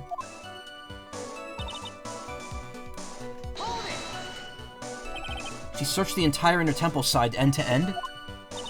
Well, you see, Pearlie gets pretty scared when she's alone, and there weren't many places to look. She says that she even went back and forth several times. The Inner Temple side has two structures, the training hall and a spare prep room. And there's also a storage shack, I think. That's about it. There was a storage shack, too. Pearls was looking for other people, right? Would she have really examined a storage shack all that carefully? Well, if it was me, that would be the first place I would investigate. So that means it's possible that someone may have been hiding in the storage shack.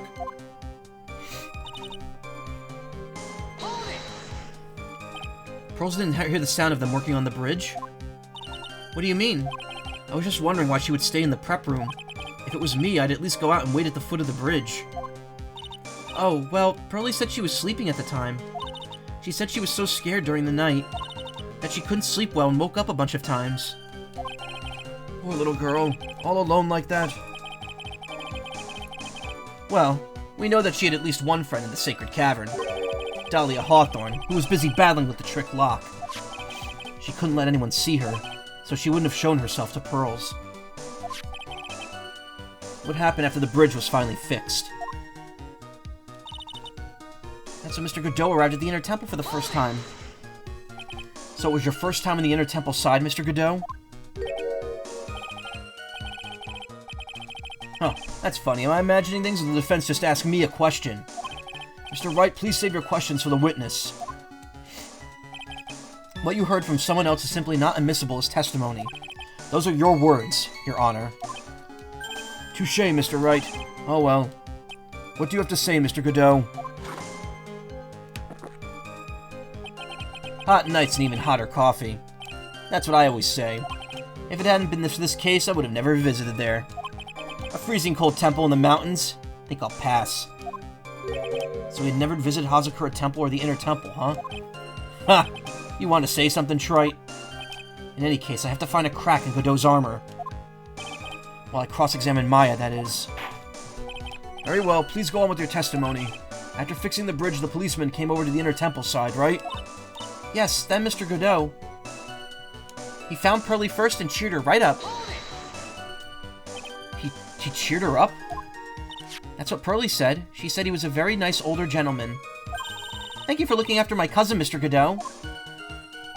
And here I was thinking you were nothing more than a coffee addict. Ha! Cut it out. You're making me blush. This guy's really beginning to get on my nerves, in more ways than one. The truth here is there aren't many places to look on the Inner Temple side. The policemen were all busy going over the garden with fine-toothed combs. So I decided to carry out my investigation in my own way, Godot style. I'm the same way. I like to hand down verdicts in my own way, judge style. Maybe I should ask some questions, Phoenix style. So you cheered Pearls up? When I found that little girl, the first thing she asked about was her cousin, Maya Fey. Really? The bridge had burned down and she was huddled up in the tiny shack with no heat. Even though she must have had a truly terrifying night out there, she asked about you before saying a thing about herself. Pearly, I noticed that you weren't anywhere on the Inner Temple side, but I couldn't find it in me to tell her that, so I gave her my last cup. With milk and sugar, to hide the bitterness of the harsh truth. What a sweet story. You gave a 9-year-old coffee? What the fuck? You had a thermos of coffee? Why doesn't that surprise me? There's only one thing of any importance here. Where was Godot when the murder was taking place? He must have already been at the Inner Temple when it happened. Otherwise, he couldn't have killed Elise Donham.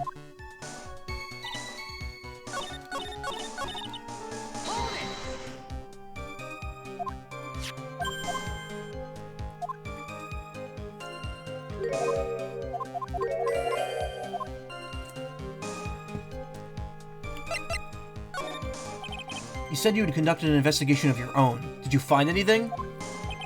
Looks like my investigation went about as well as yours, Trite. After all, I did miss the bloody writing on the lantern. Well, I didn't miss it, so speak for yourself, Goggles.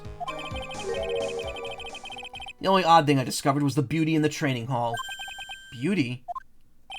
Misty Fey, naturally. Clad in her stunning Japanese garb, surrounded by the hue and aroma of Western tastes. Western tastes? Could he find a stranger way to describe gravy? So from there you headed for the prep room. Wait a second. What did Godot just say now? I think I just found his proverbial weak spot. There's only one thing of any importance here. Yeah, we already know.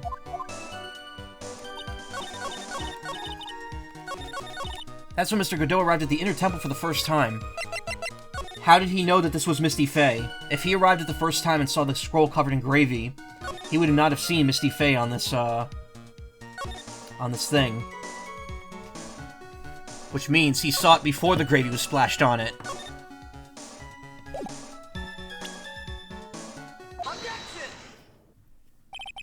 Mr. Godot, the first time you crossed Dusky Bridge and went into the Inner Temple was long before the murder took place. Why do you say that? Because he just made one fatal slip-up. The hanging scroll in the training hall. Hanging scroll? But Mr. Godot is right. That scroll shows a picture of my mother. Maya, I know you know who it is, but there's something you didn't know.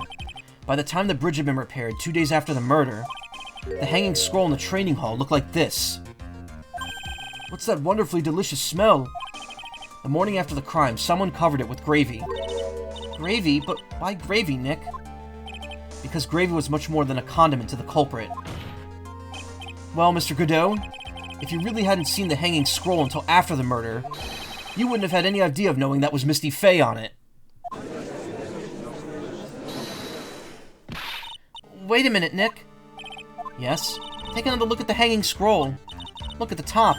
There's a crust there. Don't like the gravy. It looks like curry. If it was curry, I would be licking it right off that poster. Yum yum. I could go for curry. Maybe I'll find a curry. Maybe I'll order curry tomorrow. Problem is, again, there's no good curry places around where I live to order from. So it's like not the easiest thing for me to get.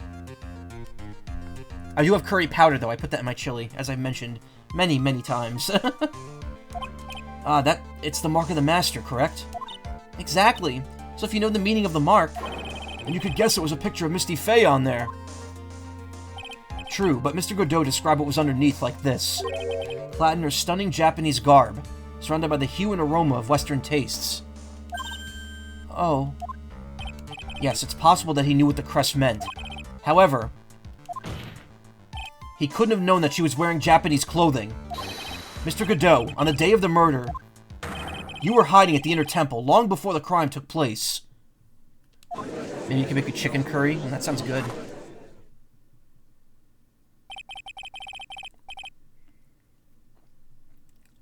I love trying new types of curry, because it's usually good. Goat curry was very, very heavy, though. I wasn't really extremely heavy meat. Can I ask you just one little thing, Trite? What is it? This whole theory of yours, it all rests on a certain assumption. That I knew beforehand that a crime was going to be committed. That's right. Otherwise, there's no reason for him to sneak onto the crime scene. Of course Mr. Godot knew about the plan. Huh? What did you say? Is it really possible that another person knew of that plan? Orders from Morgan Fay, opened once before. This crime was actually planned over a year ago. Morgan Fay authored the plan for her daughter's future, and these instructions were hidden somewhere in Fay Manor for a year. However, by the time Little Pearls found these instructions, they had already been unsealed. Unsealed? Yes, the killer had read these instructions long before Pearl ever found them. That's how he knew the crime was to take place at the Inner Temple. You see chicken, potatoes, carrots, coconut milk, bell pepper, onion, garlic, potato skins, and salt and pepper. I'm not really a big fan of coconut milk curry. It's okay, but the first time I ever had it, it was disgusting. And it was the reason I didn't try curry again for like almost a decade. And now I love it. Now I love curry. Coconut milk curry has to be made the right way for me. Otherwise it's too sweet. And you still insist this crafty killer is me? You bet I do. But you just said that the instructions were hidden. That's right. Mr. Godot couldn't have known where the instructions were hidden. If he really wanted to know, he had one great chance to find out. Yes, and when was that? During a visit. A visit? Morgan Fay told her daughter, Pearl, about where the instructions were hidden. During one of her visits to the detention center. That would be the only time for someone to have learned where they were hidden. Eavesdropping on a visit at the detention center? Yes, it could be arranged if you were someone with easy access in and out of there. Like, for example, a prosecutor such as Mr. Godot.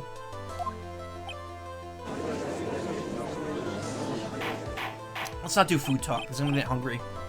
Order! Order! Order! Mr. Godot, you're under fire again!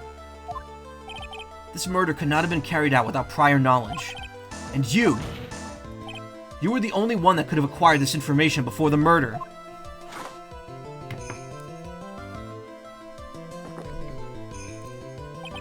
Humans are afraid of the dark, and yet at the same time we're fascinated and bewitched by it. Maybe that's why humans drink the darkness that's coffee. Sorry for always asking, but what does that mean? Potato skin's those delicious and healthy. Yeah, no, I like potato skin. It means there's a reason for everything. According to your theory, the killer in this case eavesdropped on a conversation during a jail visit where he learned of a hidden plan for a crime. After discovering the plans, he hid in the Inner Temple and waited for the crime to occur. Then he ultimately took a person's life. And he did all that just to protect this witness? That's right. If you're accusing me of this crime, I have to ask, why would I do this? This girl is nothing but a stranger to me. I've got no reason to go through that kind of trouble to protect her. I am what you see. I'm certainly not the type to rescue the damsel in distress. The killer's behavior is certainly extreme, for lack of a better word. Harmer, you're making me hungry. Stop talking about curry and good and delicious ingredients. Fuck.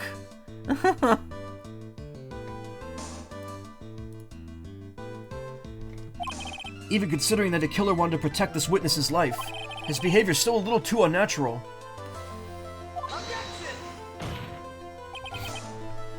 However, you had a good reason, didn't you, Mr. Godot? An unshakable reason that forced you to protect this witness at all costs. I knew it. You figured it out, haven't you, Nick? Maya. I guess you were doing your best to cover for Godot. For the same reason, huh?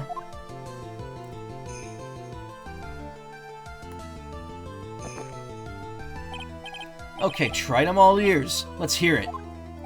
It's very simple. Maya Fey is a lot more than just a stranger to you. What's this? There's one person who lies at the very center of this whole story. The one person that ties you and Maya Fey together inextricably. Mia Fey. There's a very good reason why Maya Fey's life is so precious to you. After all, she is Mia Fey's only sister. Mia Fey. You once worked alongside her. That was when you were a defense attorney. Wait a second here. Mr. Godot is a defense attorney? With your honest, piercing intellect, you must have figured it out by now.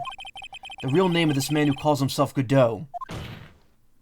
His real name is Diego Armando. Isn't that right?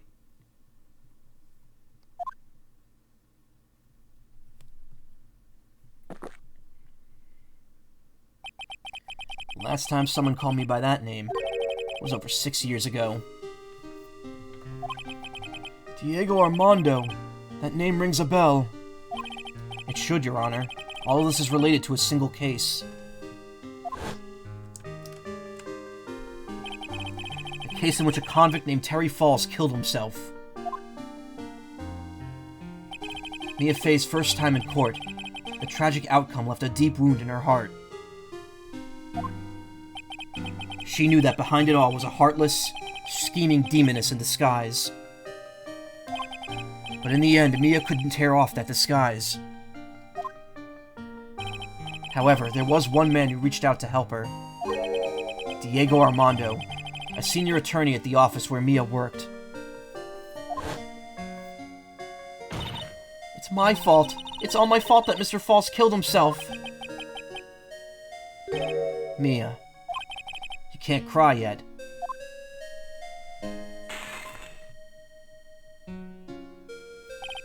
The only time a lawyer can cry is when it's all over.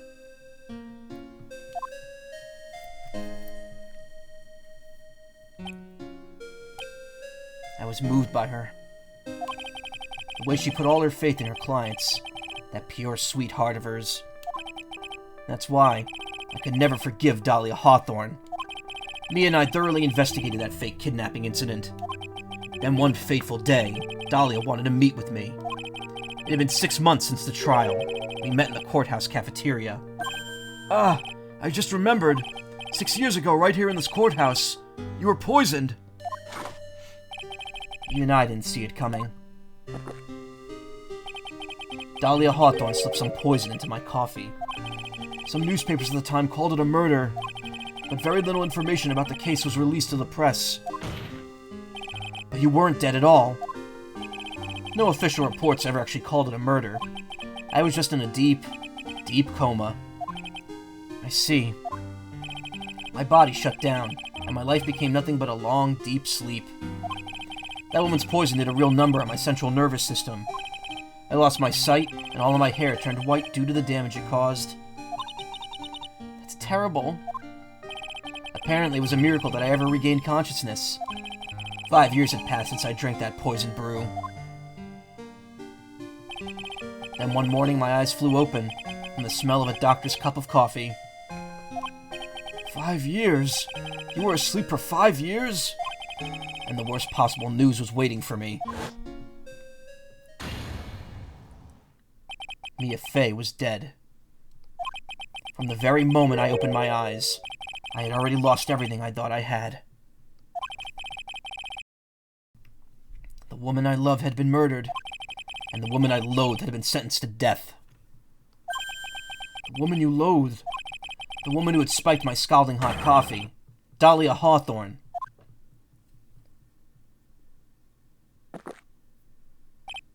Huh. Good old Mia. She didn't let me down. She got her revenge before she checked out. In the end, there wasn't anyone waiting for me when I woke up. That's so sad.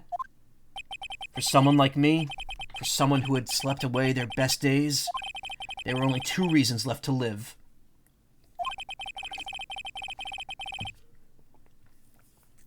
And it was for those 2 reasons that I decided to become a prosecutor. If I may ask, what were your 2 reasons to live? The first was you, Trite. Huh? Me? If I hadn't drank that stupid poison, Mia Fey would have never died, much less the way she did. You were the only one who was there to protect her, but you let her die. It was all your fault. It wasn't like that. I wanted to see for myself what kind of man you really were. So that's why you became a prosecutor? My other reason for living? She goes by the name of Mia Fey. Huh? You mean me? You were the only way I could make up for the sin of not saving Mia. 1 year ago, when the Karine Village incident was resolved, it was obvious that Morgan Fey was planning something. Whatever her evil plan was, I was determined to stop it. My role as a prosecutor put me in the perfect position to do something about her. That's how you overheard Pearls' visit with Morgan at the detention center. I knew the time was drawing near. Since I knew the plan, I thought I could foil it. My goal was to outwit the plan. Thought if I could do that, I could keep that girl from being caught up in it. Don't blame Phoenix for the one thing he couldn't predict. You gotta understand, he's not in the right. He's got a very specific mindset going on. Also, 1 second. Also, this is that good music I mentioned earlier. The only other time it shows up. That makes sense. If Pearls had known that the actual purpose of the plan was to kill Maya, she never would have helped me out. Finally, the day of the plan was drawing near. I contacted both of my accomplices. Iris of Hazakura Temple and Misty Fey. I especially needed the help of Iris. She was to take the fall of my backup plan in case we couldn't control Pearl Fey. But how did you contact my mother? She had been missing for almost 20 years. Officially, yes. What? What do you mean, officially? You've heard about it, haven't you?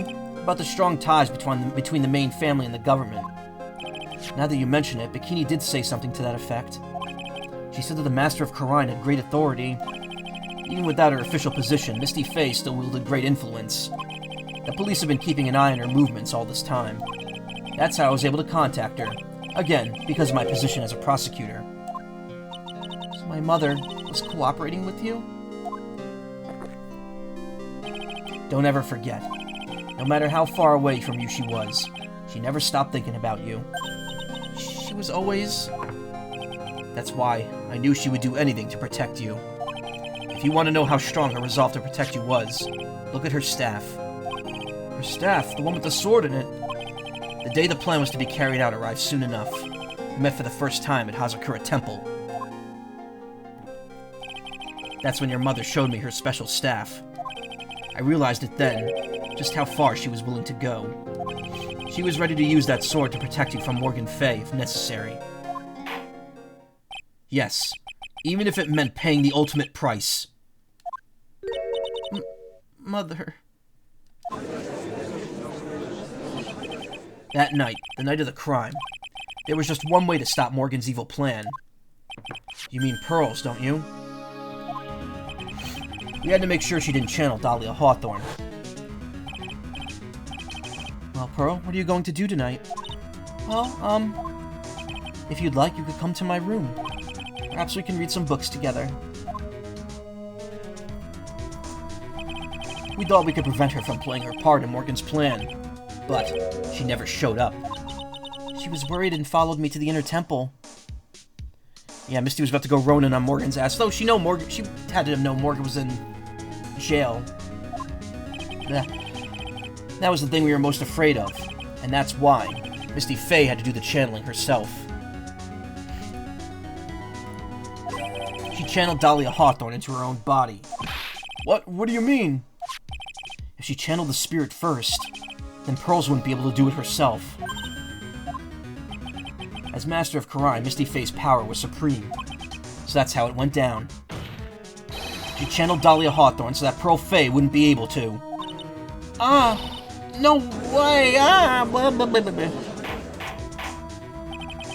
What? Is this true? My role in the plan was to make sure no one was going to hurt Maya Fey. That's why I hid myself at the inner temple. Just in case you needed to be saved from Dahlia Hawthorne. Godot. Anyway, that's all I'm going to admit to, Trite. Huh? There's no doubt about it. You're a great defense attorney. But you're going to have to do the rest yourself. The background leading up to this incident has been laid bare. There's just one question remaining, Mr. Wright. Who killed the victim? There are only two possible suspects right now. Maya Fey, and I'm sad to say, you, Mr. Godot.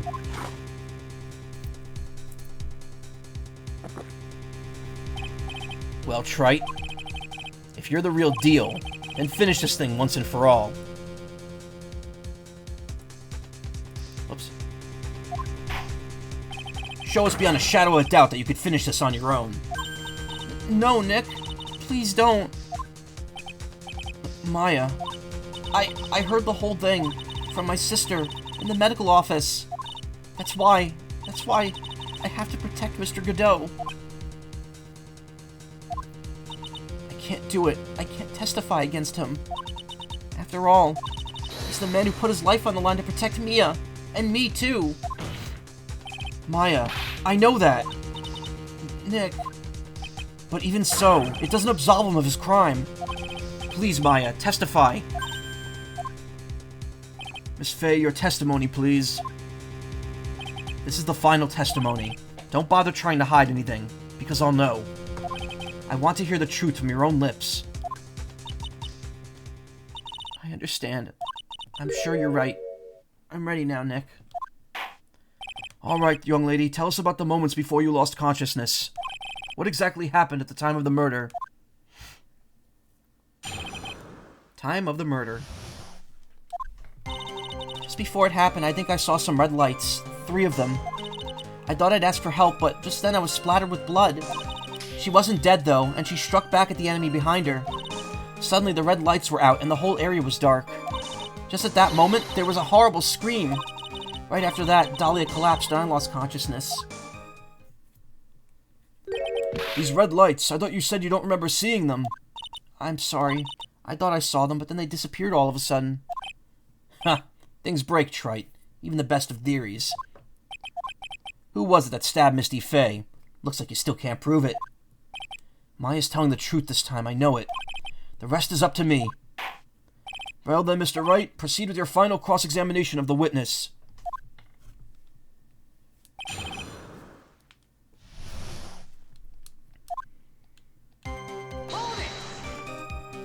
Light shining in the dark? I don't think you can make a mistake about that. Yeah, you're right. I think I saw them, but I can't say for certain. And I can't tell you for sure they were from Mr. Godot's mask, either. I don't get the feeling she's covering for him anymore, but just after that, you turned towards the lights and called for help. Isn't that because you thought the lights were coming from Mr. Godot's mask? Yeah, I guess so. Maybe that's what I was thinking at the time. But I can't remember, after all. There was a person I couldn't identify in front of me. Maya's life was in terrible danger at the time. There's no way she could remember the details of the scene perfectly. Alright then, let's go on with the testimony. What did you do when you saw the red lights? That blood. Was it Dahlia Hawthorne's blood? I think so, probably. Just at that moment, I heard a soft scream that seemed to be close by. It was a woman's voice. So that was when the killer stabbed the victim from behind with the murder weapon. Is that right? Without a doubt, Maya was in the middle of a really dangerous situation. Anyway, the victim was stabbed by the murder weapon. What happened after that?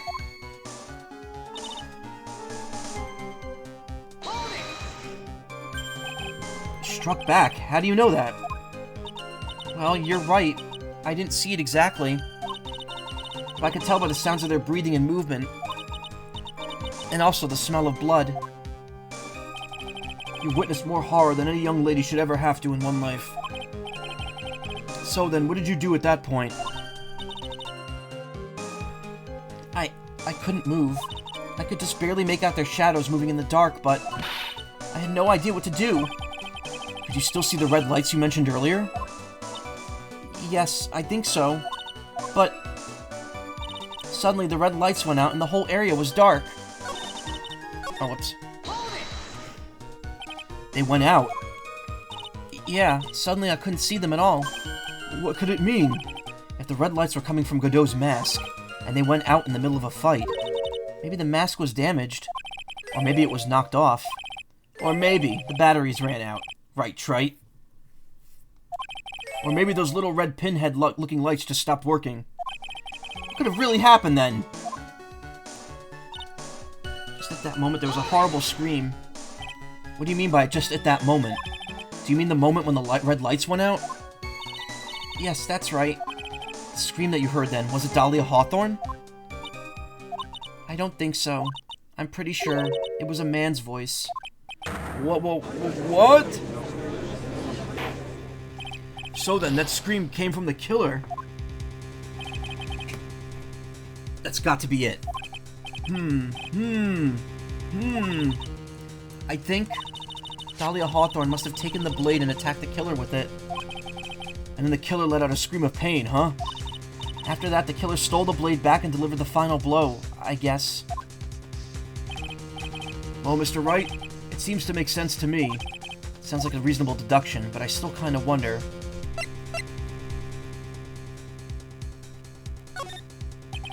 I'm sorry to say this, but interpretation would create an enormous contradiction. I don't quite remember this, so I'm going to save. That makes sense. After all, my deductions are almost certainly never correct. If you say that, no, there's nothing wrong, he actually says, that makes sense. After all, my deductions are almost always correct. He says the exact opposite. Remember the testimony she just gave. Before the killer let out a scream, Maya said she had already been splattered by the victim's blood. In other words, the blade of the staff had already been plunged into the victim. Is that right? She couldn't have struck back with a sword that was already stuck in her body. The weapon that caused the killer to let out a scream must have been something other than the staff. If you're so sure about that, then don't keep us waiting any longer, Trite. There's only one thing I can think of. Hey, Ephraim, how you doing? That could have been used as the weapon here. If Dahlia Hawthorne had already been stabbed in the back by the staff, what could she have used to strike back at the killer? The dagger. Naturally, the dagger the killer brought to the crime scene. Oh, that's right. I forgot about that. This dagger was found in the crime scene, stuck into a pine tree. Yes, the detective found it this morning and brought it to me. Dahlia Hawthorne? Hawthorne? I guess, kinda. Dahlia Hawthorne struck back at the killer with this. And she managed to wound him as well. Objection! Just because he let out a scream doesn't mean that he was wounded. For all we know, the blood on the dagger could have been from the victim. Have you forgotten that the blood has already been tested? Since we learned it wasn't the victim's blood, it must have been the killer's blood. The killer must have a wound somewhere on his body. You're saying the blood in the dagger that belongs to the killer? Exactly. A DNA analysis of the blood would prove it beyond a shadow of a doubt. And yes, Mr. Godot, it would prove that it's your blood. Nice theory, Trite.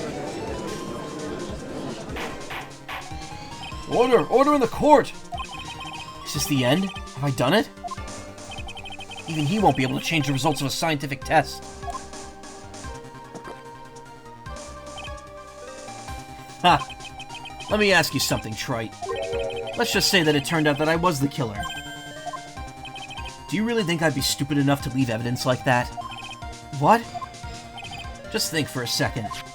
This dagger was found this morning by a detective and brought to me. There was already blood on it, correct? But even so, I was the one who brought this dagger here to the courtroom. Yes, what does that prove? Well, if I really were the killer, I could have washed the blood off the blade and then planted another person's blood on it. It can't be! In any case, there's one thing I can guarantee, Trite.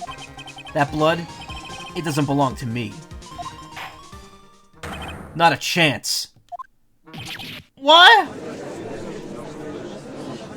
Hey, Miss Dolly, this is the best part, yeah? In any case, it seems we established the killer was wounded. Alright then, witness, continue your testimony. Wait a minute! What's the problem?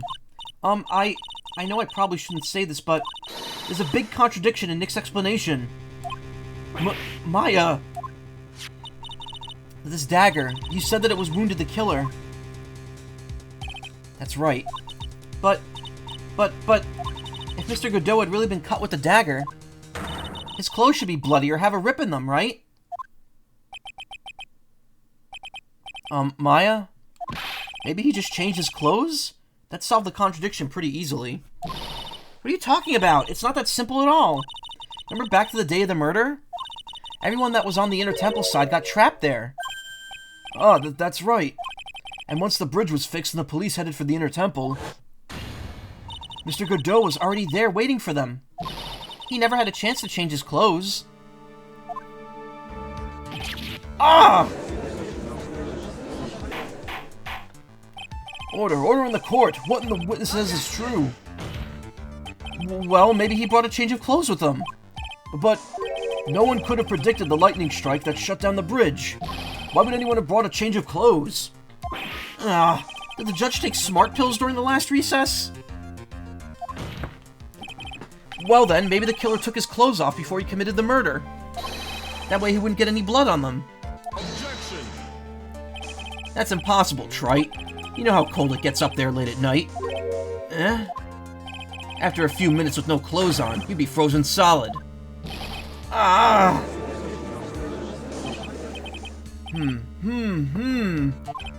Ha! So that's all you've got. I knew you weren't tough enough to finish this on your own. Right now, if Mia Fey were here... she would have closed the book on this case already. If Mia Fey were here... So come on, Trite, can you do it or not? How about it, Mr. Wright? You've accused Mr. Godot of being the killer. But can you prove it? Have you got even one piece of evidence? The question isn't whether I can prove it or not. The fact is, I have to prove it. That's the only choice I have. I was taught that it's one of the rules of being a lawyer. Hype as shit moment coming up.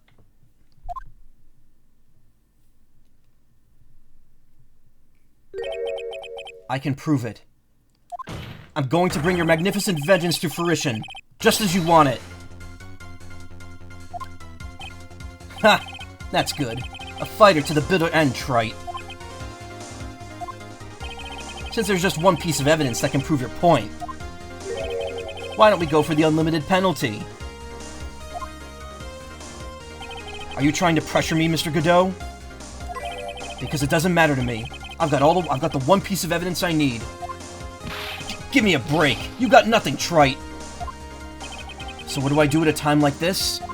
It's simple. I've got to think outside the box and approach this from a different angle. Alright then, Mr. Wright, let's hear what you've got to say. Yeah, this is the part.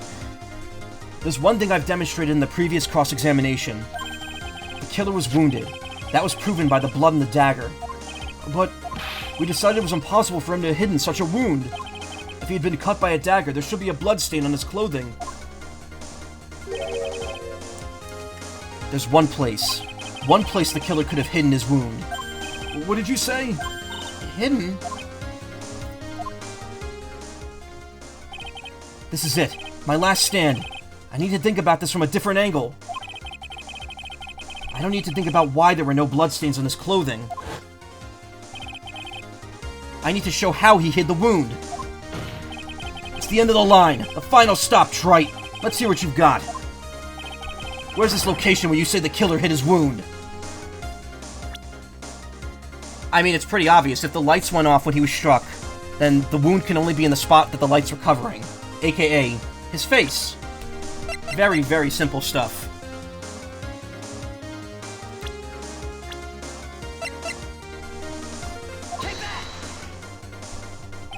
Ha! I don't know what you're talking about. And frankly, I don't need to know. What I do know is that you'll never be half the lawyer she was! Isn't that right, trite?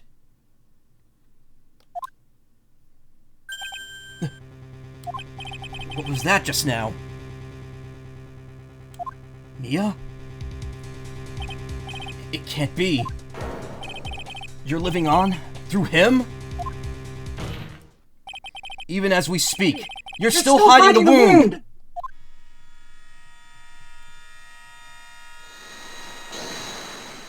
There! It's beneath your mask! During the fight, the red lights given off by the killer suddenly disappeared. Seconds later, the killer let out a scream. That's right. Your mask went flying off your face. Mr. Godot, would you mind removing your mask? If you have a dagger wound under there somewhere, then I'd say this whole case is solved.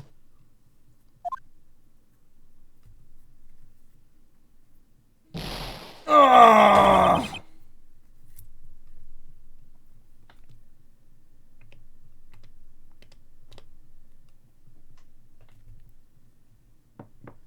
If he takes it off, the lasers come out. That's exactly what No URL Please said earlier. He said cue the X-Men theme.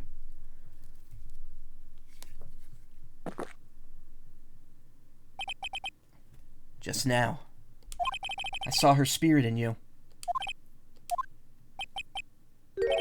I never liked you. 6 years ago, you helped the woman who put me to sleep by hiding her bottle of poison. And then, while I was sleeping, you let Mia die. But you didn't care. You just kept living your happy, pathetic... Fuck. You just kept living your pathetic, happy-go-lucky life. You even had the nerve to follow in her footsteps as a lawyer. I could never forgive you. And that's what I thought. Mr. Godot. But I was wrong about you. I knew it from the very beginning. The truth is, the only person I could never find it in my heart to forgive was me. You, yourself? I was the one that failed to protect Mia. Me and no one else. I tried to avert my eyes from the truth, to escape from the harshness of reality. I just couldn't face Mia's death head-on, so I ran. I hid behind a mask. I threw away my true name. I couldn't even deal with being a defense attorney anymore, so I quit. But, you saved Maya. Yeah, that was my plan. Up until just now, anyway. What do you mean? Are you listening, Maya? If I had really wanted to save you, then there's one person that I should have gone and talked to right away. Who would that be? Are you talking about Nick? But I didn't do it. I tried to get the help of Iris and your mother, but I closed my eyes to the most important man involved. Do you know why? The real reason? No? Why? I suppose I wasn't really interested in saving you at all. Huh? I think I was just trying to salvage what was left of my own broken soul. I was trying to make up for the fact that I couldn't save Mia. Nothing more. That's why I let you walk right into a situation that I knew was dangerous. Forgive me. You're wrong! You put your life on the line to save Maya! Was it really for Maya's sake? Even I'm not really sure. What do you mean by that? That night, in the darkness of the garden, when I saw her silhouette. Part of me must have known the truth. The truth that it wasn't really Dahlia Hawthorne standing there in front of me. It could have been Misty Faye, or even that little girl. But I still picked up the blade. It was like I was dreaming.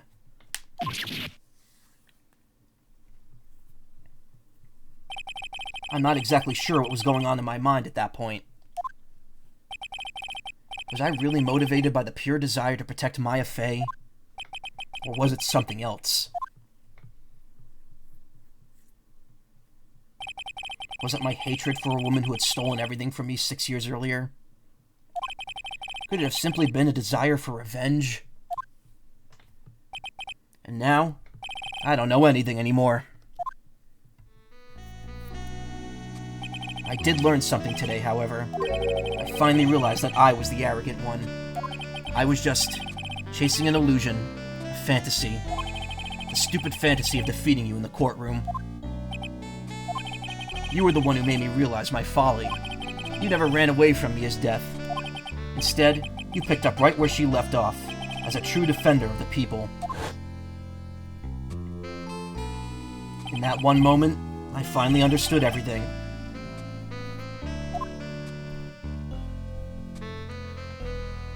Mr. Godot.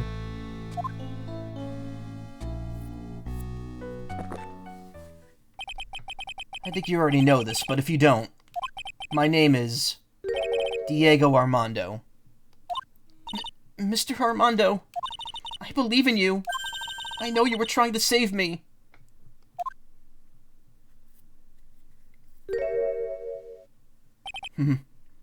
Thanks. Your wound, it's bleeding. Ha! Did you forget already? In my world, the color red doesn't exist. These must be my tears. Tears? Ever since I woke up from my coma, I think I've been waiting for this very moment. Mr. Armando. You do well to remember this, Maya. The only time a lawyer can cry is when it's all over.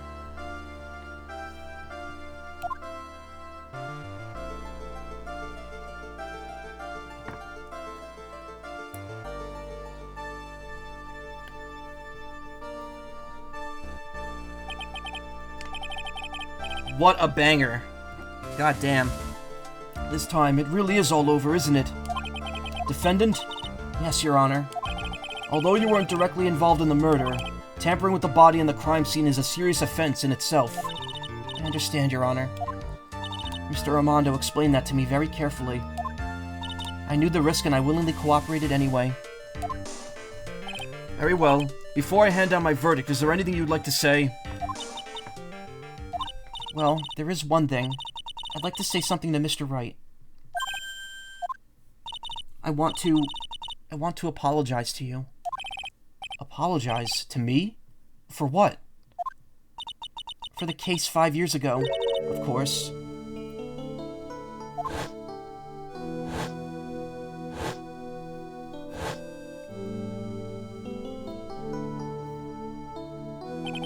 I just remembered. Weren't you poisoned by your own lover? Not exactly, but yeah, something like that. Even now, 5 years later, I can hardly believe it. She really was going to do it. She was planning to kill me. It's not all that surprising. The two of you hardly knew each other. Huh? What do you mean? You and my sister, you only ever met twice. Huh? We only met twice? The first time you met was on that fateful day. The day she poisoned Mr. Armando in the cafeteria of this very courthouse. The next time you met her was 8 months later. You met her again on the day that she stole your cold medicine. And Doug Swallow was killed. No way, it can't be true. I mean, during our whole relationship, we were... For those 8 months, the woman that you thought was Dahlia Hawthorne wasn't actually my sister. Huh? It wasn't Dahlia. I hope one day you can forgive me. Feeny.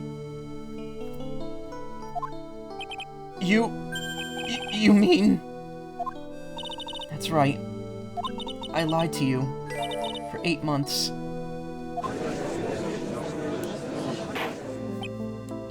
But why? Why would you do such a thing? Ever since she gave you the bottle that day, my sister was trying to get it back as soon as she possibly could. Because of the police investigation and their surveillance, she couldn't move about freely. So that's why you... My sister... In the beginning, she was prepared for the worst. Prepared for the worst? She thought that you might somehow discover the truth. That's why she was always ready to deal with you at a moment's notice. You mean she was ready to kill me, don't you? She already had so much to answer for, I didn't want any more sins on her soul. I begged her not to do it, and she agreed to give me a chance. And that's why you came to me? You came to get that bottle pendant back for me in her place. But I couldn't get you to give it up. I failed at something even as simple as that. 8 months passed and I still couldn't get it back from you. Finally, my sister couldn't wait any longer.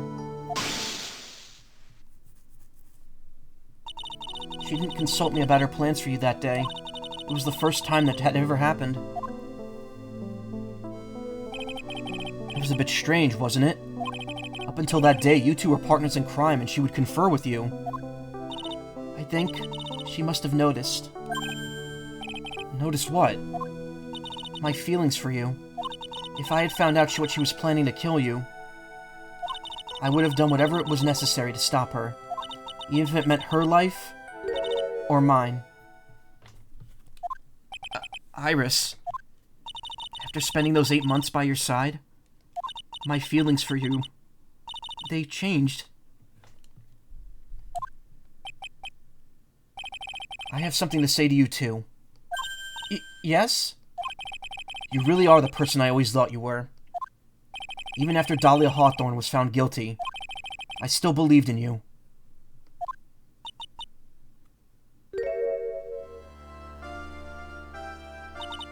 Thank you.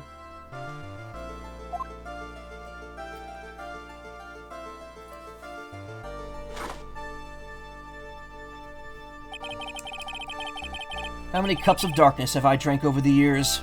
Even I don't know. I'll tell you though, right now, this one here is the greatest cup I think I've ever had. Don't you think so, Phoenix Wright?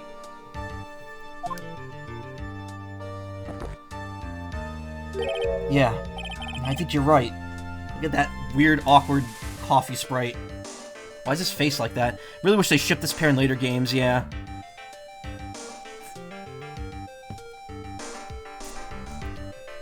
Yeah, Phoenix had other plans. That red hair dye was expensive, let me tell you. Bruh. The purpose of this trial was to rule on the murder of the victim, Elise Donham.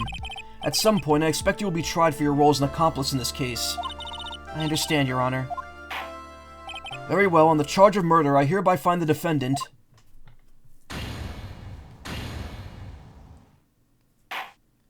Court is now adjourned.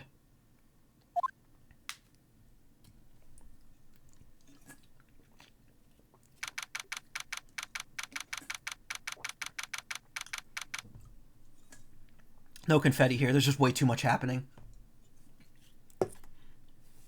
The tenuous friendship makes it taste better. Yeah, the tenuous friendship between the lawyer and the guy he just found guilty of murder.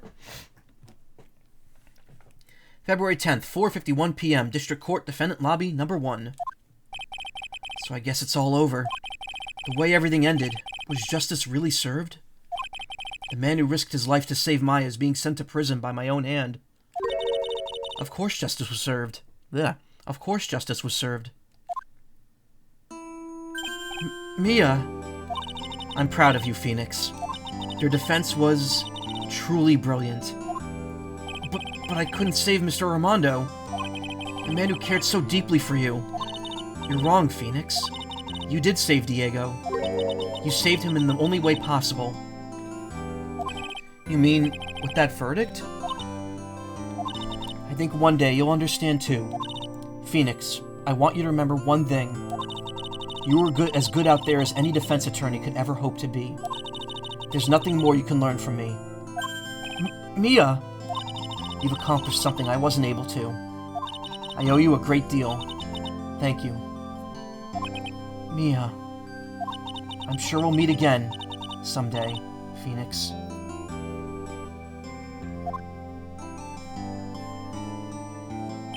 I've handled lots of cases and seen lots of things. And along this journey, I found myself asking just one question. What does it really mean to defend someone? I suppose today's case produced one possible answer. Nick! Maya. I guess it's just like my sis said. Mia? What did she say? That night when I channeled Mia to get her advice on what to do, this is what she wrote back in my notebook. Don't worry. Phoenix will save everyone in the end. But... come on, cut it out with that gloomy face. Can't you see? Me, Sis, and I'm sure Iris, too. We owe you for everything you've done for us, Nick. Objection, I was the murderer who killed Luigi. Hey, welcome. Maya. How? How can you be so bright and chipper after all that's happened? You were brutally attacked. You even saw your mother murdered. Ow! Franziska! Still a softie as always, Phoenix Wright. Excellent work, Wright. Huh? Mr. Edgeworth? When did you get back? Oh, that's right. I guess no one filled her in on all that. Edgeworth and Franziska have been helping me, actually. Helping you? If these two hadn't been there on the first day of the trial, the defense wouldn't have gotten anywhere. Wow. But where were you, Nick? I heard he fell into a river and caught a nasty cold which forced him to sleep all day. Yes, he laid in bed shivering from his fever with Iris's hood pulled over his head. Oh, ouch. Talk about embarrassing, Nick. You definitely need more training. Anyway, thank you, Mr. Edgeworth. And you too, Franziska. I don't suppose there's room for me in this group hug, is there? Oh, Larry. What's with the, longer than usual face, Larry? I realized something when I was reborn. I realized that Larry was never of any use to anyone, not even once. That's not true, right, Nick? What? You're asking me? Well, Nick, is it true? I've got a place in this world, right? Huh? Oh, yeah, of course. I knew it. Everyone would be better off if I were gone for good. No. Oh, yeah. Those portraits you painted, they were really good. Isn't that right, Edgeworth? What? Me? Why are you making that face, huh, Edgy? Oh, well, yes, indeed. I certainly can't say that they lack resemblance. Do you really mean it? What about you, Franzi? Did I draw you well, too? Ah! My beauty can't be my beauty can't possibly be captured by a mere crayon. Glare. Nevertheless, I recognize the effort you put into it, and that's worth something. So then you'll do it? Like you promised? You're going to model for my next picture book, Francie's Whippity Whip Trip? Ah! Don't get carried away. It's cool. Don't worry about it. Well, how about that? I guess painting portraits is the only thing I'm good at. The painting of Pearl was really darn good too, if you ask me. Huh? Now that you mention it, I haven't seen her around. Pearls. Where could she have gone? Normally she would have made a beeline for Maya. Oh, I'll go look for her. I'll be right back. Hey, Pearly! Right, you seem to be uncharacteristically puzzled. Mia was in her body 5 seconds ago. Yeah, she walked out. Why do you think she was like, I'll see you again somewhere, someday? Do you think she, like, left her body there? No, she walked out. Mysteriously. I suspect you're wondering how Maya can be so cheerful despite all that's happened. Yeah. To be honest, I can't understand it either. Franziska. That's right, she lost her father fairly recently as well. I think I understand how she feels. Maya's a much wiser person than she appears, and I think she realizes something. Now is exactly the time when she needs to be as strong as she can. What do you mean by that? By now is exactly the time. Maya wasn't the only one that was badly wounded by this incident. In fact, there was someone that was hurt far more deeply than she. I believe it's for that person that Maya is trying her best not to cry. Someone who was hurt more deeply than Maya. Edgeworth, I think I'm starting to understand too. Ow! Then tell me, Phoenix Wright, who is Maya Fey being strong for? Take that! Pearl Fey? Poor kid. After all, the reason she worked so hard to follow the instructions was because she loved and believed in her mother, Morgan. It's for the good of the Fey clan. I'm sure she believed in every last word. She thought she was doing it for Maya.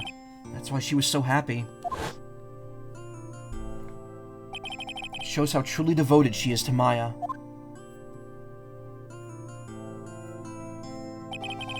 That's a cruel irony. But it's a cruel irony that it was her exuberance that led to this tragedy. Maya Fey's mother was killed, and Maya herself was put into the deepest peril imaginable. And that's exactly why Maya's putting on a brave face. She's doing it for Pearl's sake, until she could see her smile again. Oh hey, so this is where you all were. Wow, looks like we got a bunch of people today. Ow! What was that for, sir? Sorry about that, Scruffy. My whip just seems to have a mind of its own. What's up, Detective Gumshoe? Oh, you know, this and that. Anyway, congrats on your win. Let's go out tonight, pal. Dinner's on me. My salary's just sort of kind of gone down by a teeny-weeny bit, but it's alright. I made reservations at a first-class French restaurant tonight. Ah! Pretty good work, Scruffy. That whip was your reward. Detective Gumshoe, you said a first-class French restaurant. You don't mean... Très bien. Where else? I knew it. We're doomed. Come on, let's go, everyone. Can't keep Maggie waiting, pal. Hey, you, Crybaby, you're invited too. Hey, Tuxie. Trials and Tribulations is your favorite Ace Attorney game? It's such a great finale. Oh, forget about me. Pearl and I will be at the Loser Shack eating potatoes. You know, Maya's taking an awfully long time to get back. She's still out looking for pearls. Oh, Maya, what's wrong? Nick, what do I do? Pearly, I can't find her anywhere. Huh? I'll bet she just went back home. That's all. I thought so too, so I called the village. But no one's heard from her. This has never happened before. As I figured, she has been badly hurt by this incident. She feels responsible for the tragedy that has befallen you, Maya. But none of this was her fault. What should I do? Detective Gumshoe. Yeah, what is it, pal?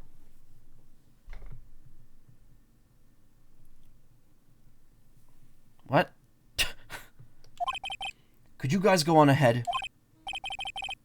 What about you? What about you?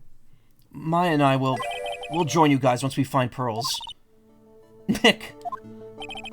Don't worry about us, Detective Gumshoe. We may be a little late, but we'll definitely be there. We have a lot of celebrating to do tonight, and I wouldn't miss it for the world. Yeah, but you're the... Ah! Very well, Phoenix Wright. We'll go on ahead. Don't keep us waiting, Wright. We won't. Where should we look? Where could Pearly have gone? Let's go, Maya. There's only one place I can think of that pearls might have gone to.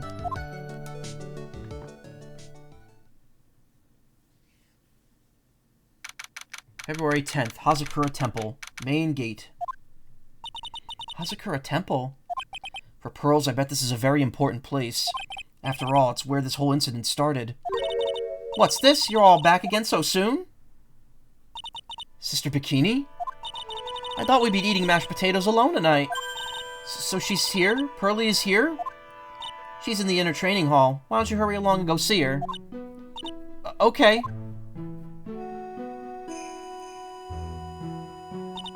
Pearlie's not here. Ah! Maya, the hanging scroll! Ah! Someone cleaned it off. It's got to be Pearl's. Ah! Mystic Maya! Pearlie? Why? Why did you just leave like that?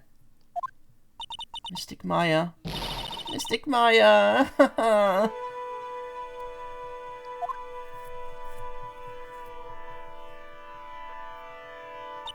I swore that I would never trouble the two of you ever again. Because it's all my fault that Mystic Maya's mother. That's why you came here? It's the least I could do to pray for your happiness. You don't have to do that, Pearlie. It wasn't your fault. You didn't do anything wrong. Of course I'm sad that my mother is gone. But how do I say this? I'm still happy. You don't have to lie just to make me feel better. No, really, it's true. The only reason I'm still here is all thanks to everyone who was there for me. My sis, my mother, Mr. Armando, Nick, and you. If even one of you weren't there, I'm sure I wouldn't still be alive right now. That's why I have to be strong for all the people that were there for me when I needed them. That's all I can really do. Mystic Maya. I'm impressed. You truly are the daughter of Mystic Misty. Sister Bikini. Your mother, Mystic Misty, was a strong woman indeed. I want to tell you what she said to me that night. After dishonoring the good name of Karine, I don't have the right to show my face to my daughter. But still, Maya is always in my thoughts. It's true. She'll always be with me until the day I die.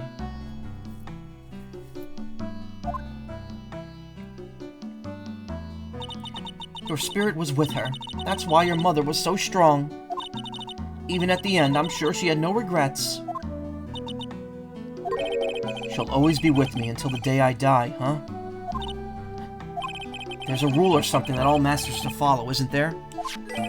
To never take off the charm until the day you die. That's the master's talisman. This brings back something from earlier in the... It brings back the rule of threes for a plot point in the last two games in a really cool way here. A really fun way. You'll see. The thing that Misty kept by her heart and would never take off. It wasn't the container that was important. Rather, it was the contents. That's... a photo?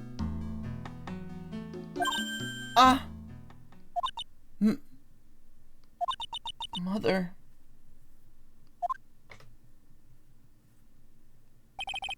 It's only natural for living creatures to fight to protect their own lives. But what makes us human is that we fight for others. But who do you fight for? How hard must you fight? That's the true measure of what human life is worth. We defense attorneys are warriors who are constantly challenged by that question.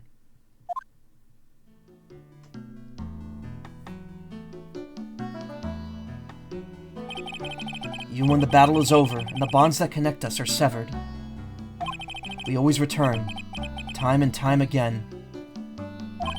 Mia, Maya, Pearls, Mr. Armando, and Maya's mother, too. I learned that from all of them. Yeah, the urn was broken before even Pearl broke it. And of course it was Mia that broke it.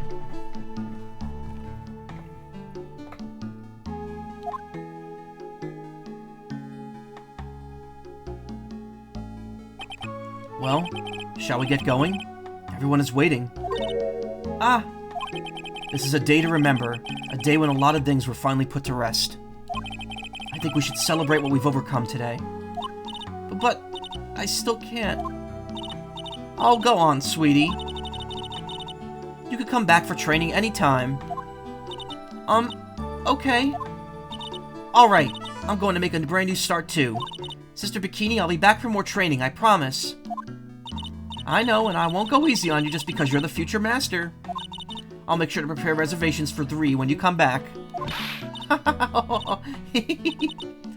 Alright, we're going to have a great feast today, Pearly. You know why? Because training is a battle of endurance. Okay, Mystic Maya. I'll eat lots and lots of food tonight. You know, there's one thing I don't get, and probably don't want to, but... What is it, Nick?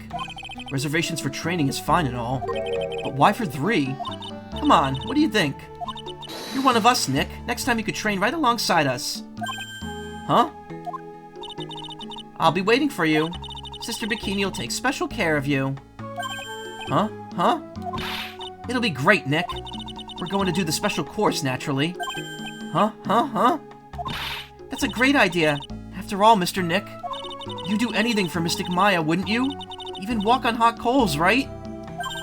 We'll have a nice big meal before we come next time. Right, Nick? Izzy, thank you for the raid. Did Edgeworth kill someone again? No, no.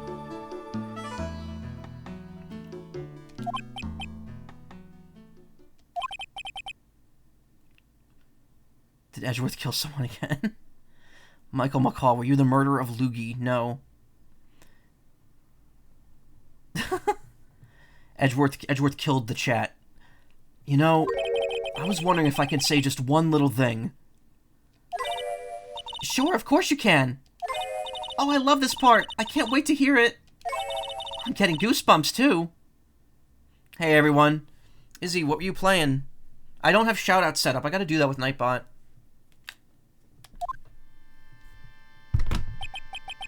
Well, then. Here goes nothing. They were drawing. Nice. Art. Making a gift for a friend? Oh, cool, cool. I'll really have to work extra hard now. Master of Karine and the office manager of the Wright & Company law offices. And I have to be a good big sister to Pearly and Nick, too. Well, as long as I'm not locked up or captured or something like that. Yeah, this is the end. This is the very end of the game.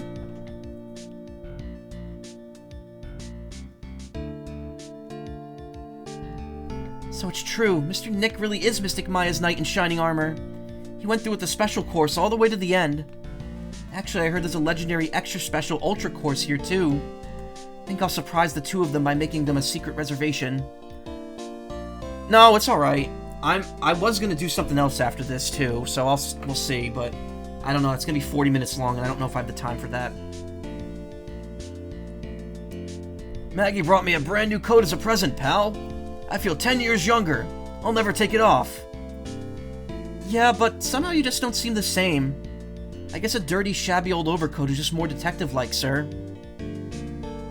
Don't worry about it. I'm in the name of love. A man will soil himself silly. Ah, yeah, actually, I don't know. Okay, you know what? I'll do something. Oh, thank you for the follow. I'll do something else. It's okay. Mr. Wright, I'm once again in your debt.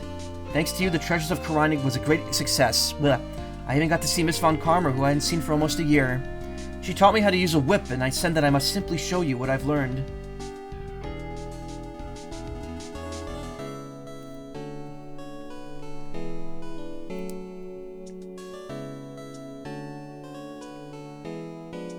Desi and I started a company called Mask to Mask Consulting. We're dedicated to stopping the evil plans of all the criminals in the city. Our motto is, cut it out, please! Pretty cute, huh? Well, we also sell plants to the criminals as kind of a side business. I wonder if that's okay. Sometimes I think maybe we're the worst criminals. Leitmotifs, yeah. No need to do anything if you don't have the energy. You've gotta pace yourself. I might do something shorter than what I was planning on. I wanted to show my appreciation to Mr. Wright for exterminating Don Tigre. So I lent him $500,000 and a tea set. A special thick tea, one I mixed with my own 2 hands. I bet he's drinking it now. Win through compromise. Why would Phoenix accept a $500,000 loan from her?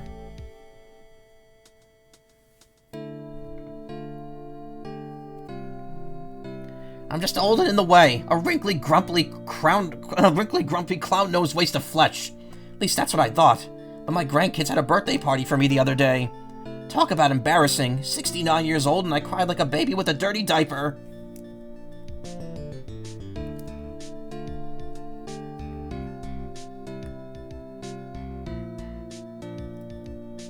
As usual, we have an abundance of work to do. We've hired a new programmer to replace Glenn Elg.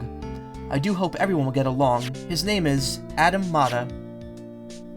As soon as I heard his name, I knew our brain circuits would align perfectly. Phoenix still has bills and loans. I know, but he wouldn't take a loan from Tender Lender.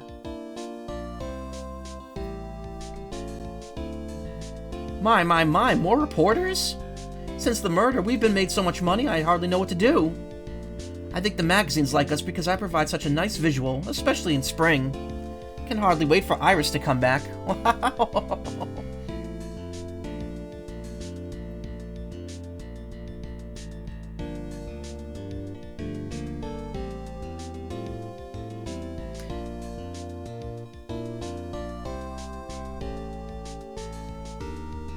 You've turned into such a respectable man, Feeny. It was so sweet of you and everyone else to come visit me here the other day. Of course, I was happy that you constantly had your eyes on me, but I felt kinda bad when the little one slapped you so hard you got a nosebleed.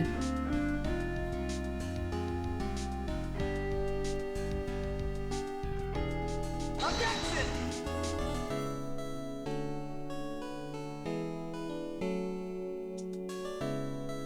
Yeah, you get full cast list for this game.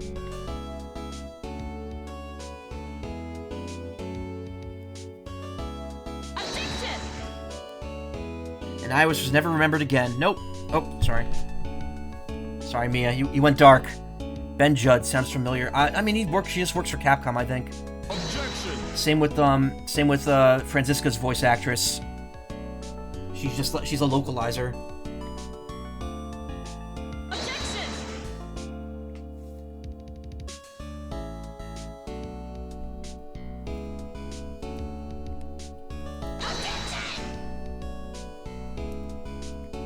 So they don't mention Von Karma, Manfred Von Karma, but his voice clip is actually just Phoenix's pitched down.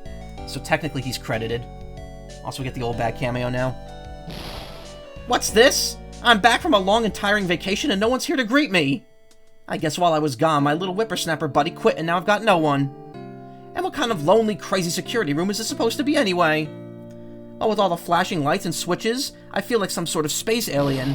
And now what am I going to do with all these macadamia nuts I brought back for everyone? If I bring them over to Edgy I know exactly what he said the instant he saw them. I can't really accept these, I'm afraid, or something just as painful, this fragile heart. Oh, when will I ever find a gentleman who'll treat me like a refined lady? Whew. Truly the demon prosecutor. Yeah. Down-pitched Phoenix. I finally found something I love to do! Francie's whippity-whip trip is gonna turn the art world on its head. I should have realized it sooner. Self-centered, lazy, antisocial. I'm an artist. A really good portrait artist. I'm not a loser after all.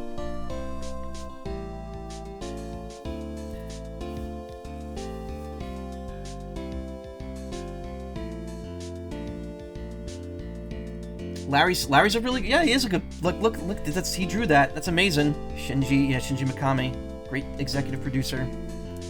And then you get Mia, Misty, and Godot at the top. Such a great finale.